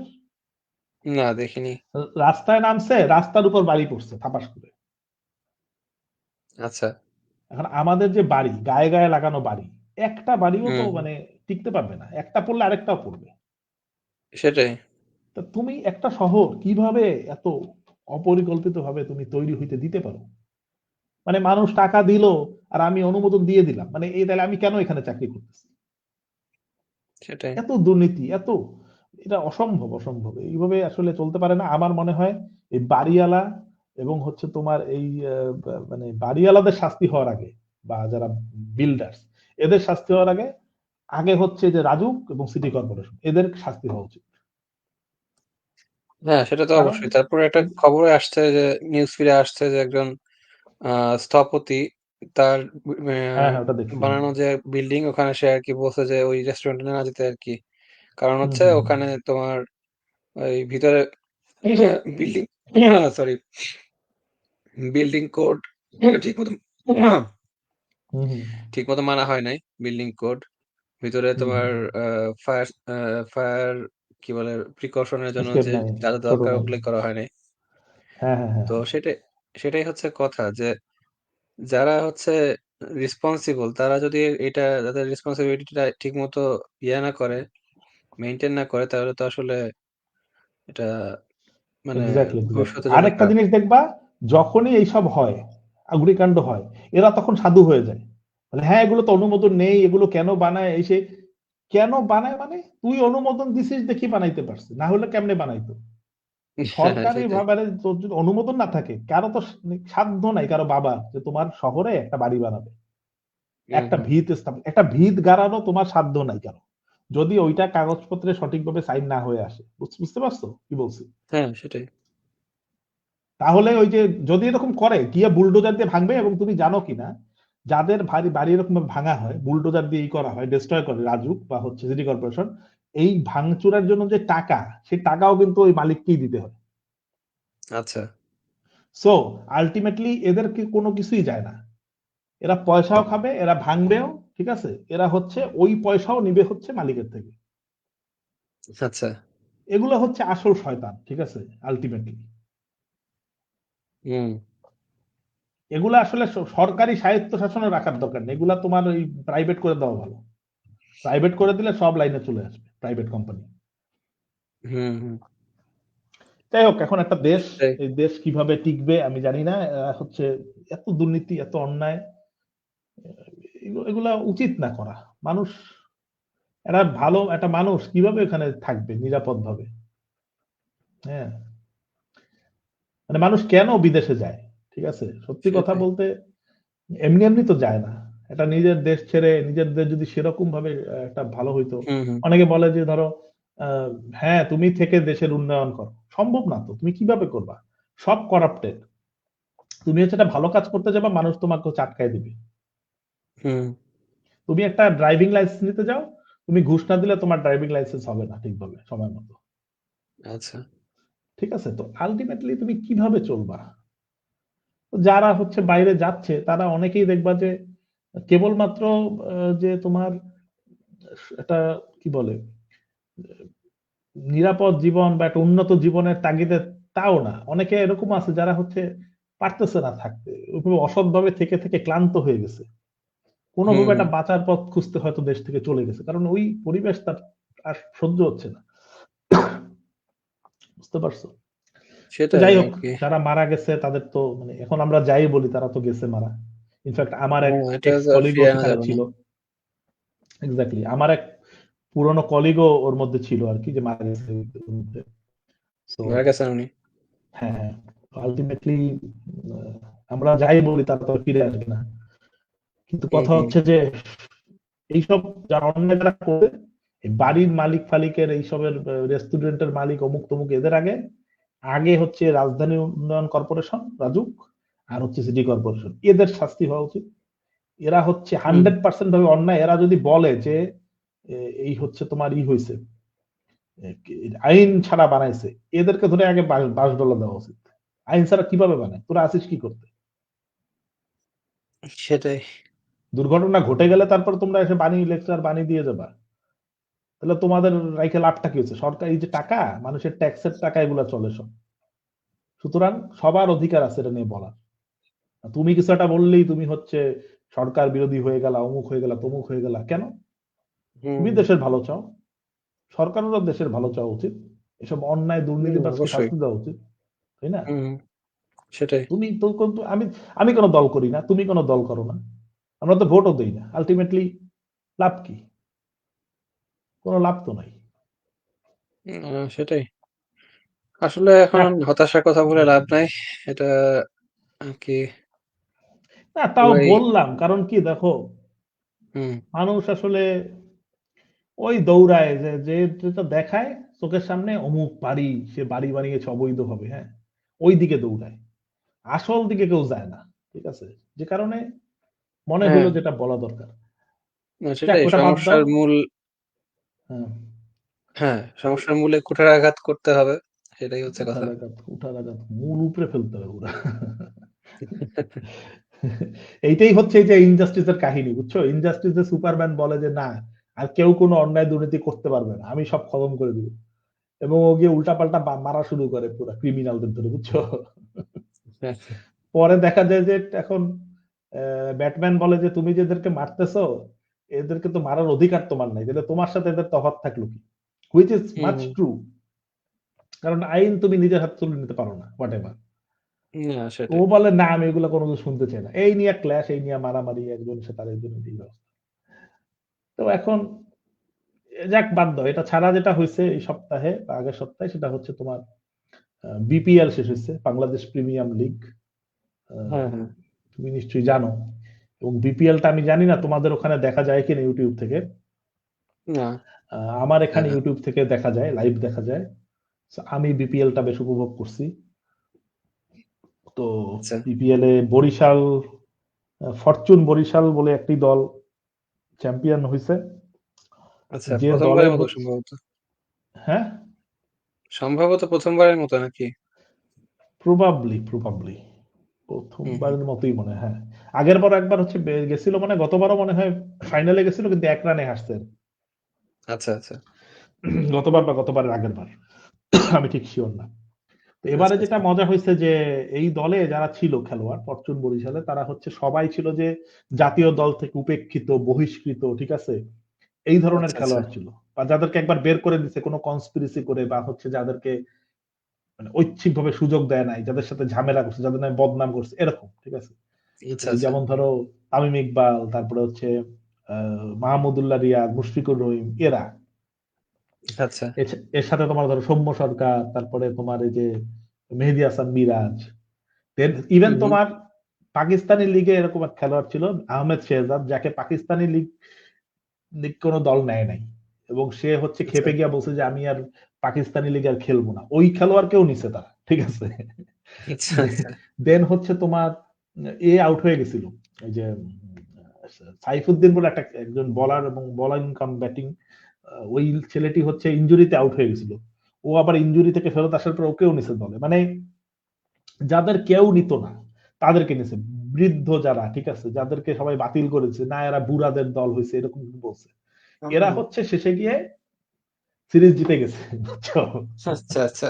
এখন তো সেই মজা এখন হচ্ছে যারা হারছে এরা তো এখন আর মুখ দেখানোর জো নাই। বিশেষ করে ওই দলের যে মালিক সে হচ্ছে উল্টাপাল্টা কমেন্ট করছিল। বুড়াদের দল বলে হাসাহাসি করছিল। ঠিক আছে? আচ্ছা, তো এখন ও পড়ছে ফাপড়ে। ও এখন সোশ্যাল মিডিয়া থেকে পালিয়ে বেড়াচ্ছে। আচ্ছা। এখন এই হচ্ছে অবস্থা। তো ফাইনাল খেলাটা দেখলাম ভালোই লাগছে দেখে। ভালোই লাগছে আরকি। তো এই হচ্ছে ব্যাপার। তুমি তো বিপিএল দেখো নাই। দেখতে পারলে ভালো না হইতো। দেখিনি। হুম, হুম। আহ, আমি জানি না ওখানে কেন দেখায় না বাট ইউটিউবে তুমি কি দেখছো কখনো ট্রাই করে ইউটিউবে যে না, না দেখিনি অবশ্য ট্রাই করে। দেখো মানে যেটা হয় আমি যেটা খেয়াল করছি যে একটা চ্যানেল আছে র‍্যাবিট হোল বিডি আর একটা আছে টিএ স্পোর্টস এদের সাথে হ্যাঁ। মনে হয় চুক্তি আছে বাংলাদেশ বোর্ডের এবং বাংলাদেশে যত খেলা হয় ঠিক আছে সেটা যে খেলাই হোক সেটা বিপিএল হোক বা যেমন ধরো আগামীকালকে শুরু হতে যাচ্ছে আহ শ্রীলঙ্কার সাথে একটা সিরিজ শুরু হতে যাচ্ছে দেশে আমার ধারণা এটাও দেখাবে সো বাংলাদেশে যত খেলা হয় সেগুলো হচ্ছে হুম। তোমার ইউটিউবে দেখা যায় ফ্রি এটা কি লাইভ দেখায় নাকি না একবারে লাইভ লাইভ পরে ই লাইভ আচ্ছা লাইভ দেখায় দেখায়। আচ্ছা, আচ্ছা। আর দেশের বাংলাদেশে বসে অবশ্য তুমি এগুলো মনে হয় ফ্রি দেখতে পারবে না তো ওখানে তোমার হচ্ছে সাবস্ক্রিপশন টাকা নিয়ে দিয়ে দেখতে দেখতে হবে হবে আরকি। হ্যাঁ বাট বাইরে থেকে মানে এখান থেকে অন্তত লাইভ দেখা যায় আর এছাড়া তোমার আবার বাংলাদেশের বাইরে যেগুলো খেলা হয় এগুলো দেখা যায় না এগুলা দেখতে গেলে হচ্ছে তোমার আইদার ইয়াপ টিভি নাকি একটা আছে ওইটার সাবস্ক্রিপশন নিতে হবে অথবা হচ্ছে সনির সাবস্ক্রিপশন নিতে হবে অথবা স্টার স্পোর্টস এরকম এগুলার সাবস্ক্রিপশন তোমার ম্যানেজ করতে হবে আর কি হুম, হুম। হচ্ছে ব্যাপার যাক আমরা অনেকক্ষণ কথা বলছি প্রায় ১.৫ দেড় ঘন্টা ঘন্টা হয়ে হ্যাঁ গেছে। হ্যাঁ হ্যাঁ অনেকদিন পরে তো ওই জন্য অনেক কিছু বলার ছিল আর কি হ্যাঁ, অনেক কিছু বলার ছিল। তারপরে র‍্যান্টিং ও হইলো কিছু। যাই হোক। হ্যাঁ হ্যাঁ তোমাদের কানাডার এখন কি খবর কানাডায় ওইদিকে তোমার সব ঠিকঠাক আছে কানাডাতে অবস্থা এখন বেশ একটু খারাপের দিকেই। বিশেষ করে ইমিগ্রেশনের হুম সিচুয়েশনটাও খারাপ। যারা স্টুডেন্ট আছে ওদেরও অবস্থা খুব একটা ভালো না। হ্যাঁ নতুন নিয়ম করতেছে। নতুন নিয়ম আমি শুনলাম যে স্পাউস আনতে দিচ্ছে না এরকম অনেক কাহিনী হচ্ছে হুম, হুম। তো জানি না কতদূর কি যাবে দেখো কি হয় সেটাই। পুরো বিশ্বের অবস্থা আসলে খারাপের দিকে যাচ্ছে আর কি হ্যাঁ, সেই বিশ্ব রাজনীতিতেই আরকি একটা কেমন জানি অন্যরকম থমথমে একটা ভাব চলতেছে এখন। এখন তো তোমার ইয়াতেও প্যালেস্টাইন নিয়েও তো এটা বলা হয়েছে অনেক। তারপরও এটা আসলে প্যালেস্টাইনের নিউজ ব্যাপারটা কি তোমার মিডিয়াতে হ্যাঁ, বহুদিন থেকেই ছিল, বুঝছো? ছোটবেলাতেও দেখছি হুম, এগুলো ছিল। এখন হুম, যেটা হয়েছে যে সোশ্যাল মিডিয়া আপডেট হওয়ার কারণে এই জিনিসটা এখন একটু বেশি এক্সপোজার পাচ্ছে। তো হ্যাঁ, সেটাই। জিনিসটা অবশ্যই খারাপ এত বছর ধরে, কারণ আমরা যখন ছোট ছিলাম তারপরে তো অনেক বছর পার হয়ে গেছে। হুম, হুম, জিনিসটা হচ্ছে এখনো সমাধান হয় নাই। এত এত তোমার কি বলে সামাজিক তোমার যেটাকে বলে কান্ট্রি মানে দেশগুলোর মধ্যে এত ধরনের সমবায় আছে, এত ধরনের সম্প্রীতিমূলক সংস্থা আছে, তারাও এটা সমাধান করতে পারে নাই। আমি জানি না এটা আখেরি সমাধান কি, বাট জিনিসটা আসলে খারাপ, নাগরিকদের জন্য তো খুব খারাপ। এখন না সেটাই। আর কি হবে এরকম কে জানে। এটা kind of like a war crime বলা যায় আরকি। আই এম নট সিউর এটাকে কিভাবে করা যায় আরকি, লেবেল করা যায়। তবে এখন এই আমার কাছে জানি মনে না হচ্ছে যে এখন এটা এক কি ধরনের হ্যাঁ, এরা কি করতে চাচ্ছে, কে কি চাচ্ছে বোঝা কঠিন, বুঝছো? মানে তোমাকে আর আমাকে যতটুকু দেখানো হয় তার হুম। বাইরেও অনেক কাহিনী আছে যেগুলো আমাদের সামনে আসে না, বুঝছো? না সেটা এখন তো অবশ্যই। ডিপেন্ড করে যে যে একেকজন একেকভাবে তার নিজস্ব কাহিনী হ্যাঁ, বলবে আরকি। এটাই স্বাভাবিক। এখন ডিপেন্ড করে তুমি কোন সোর্স থেকে শুনতেছো, আমি কোন সোর্স থেকে শুনতেছি। তার উপর হ্যাঁ, ভিত্তি সেটাই। করে দৃষ্টিভঙ্গির তফাৎটা হয়। একজন আরেকজনকে শত্রু ভাবে।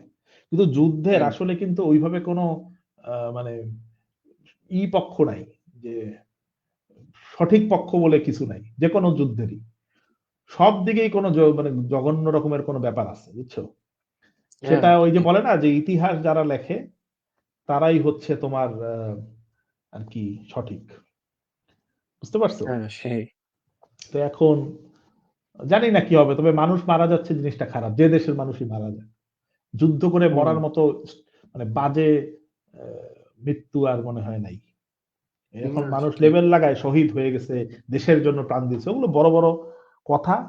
আল্টিমেটলি প্রাণ কেউই দেওয়ার জন্য আসলে বাধ্য না।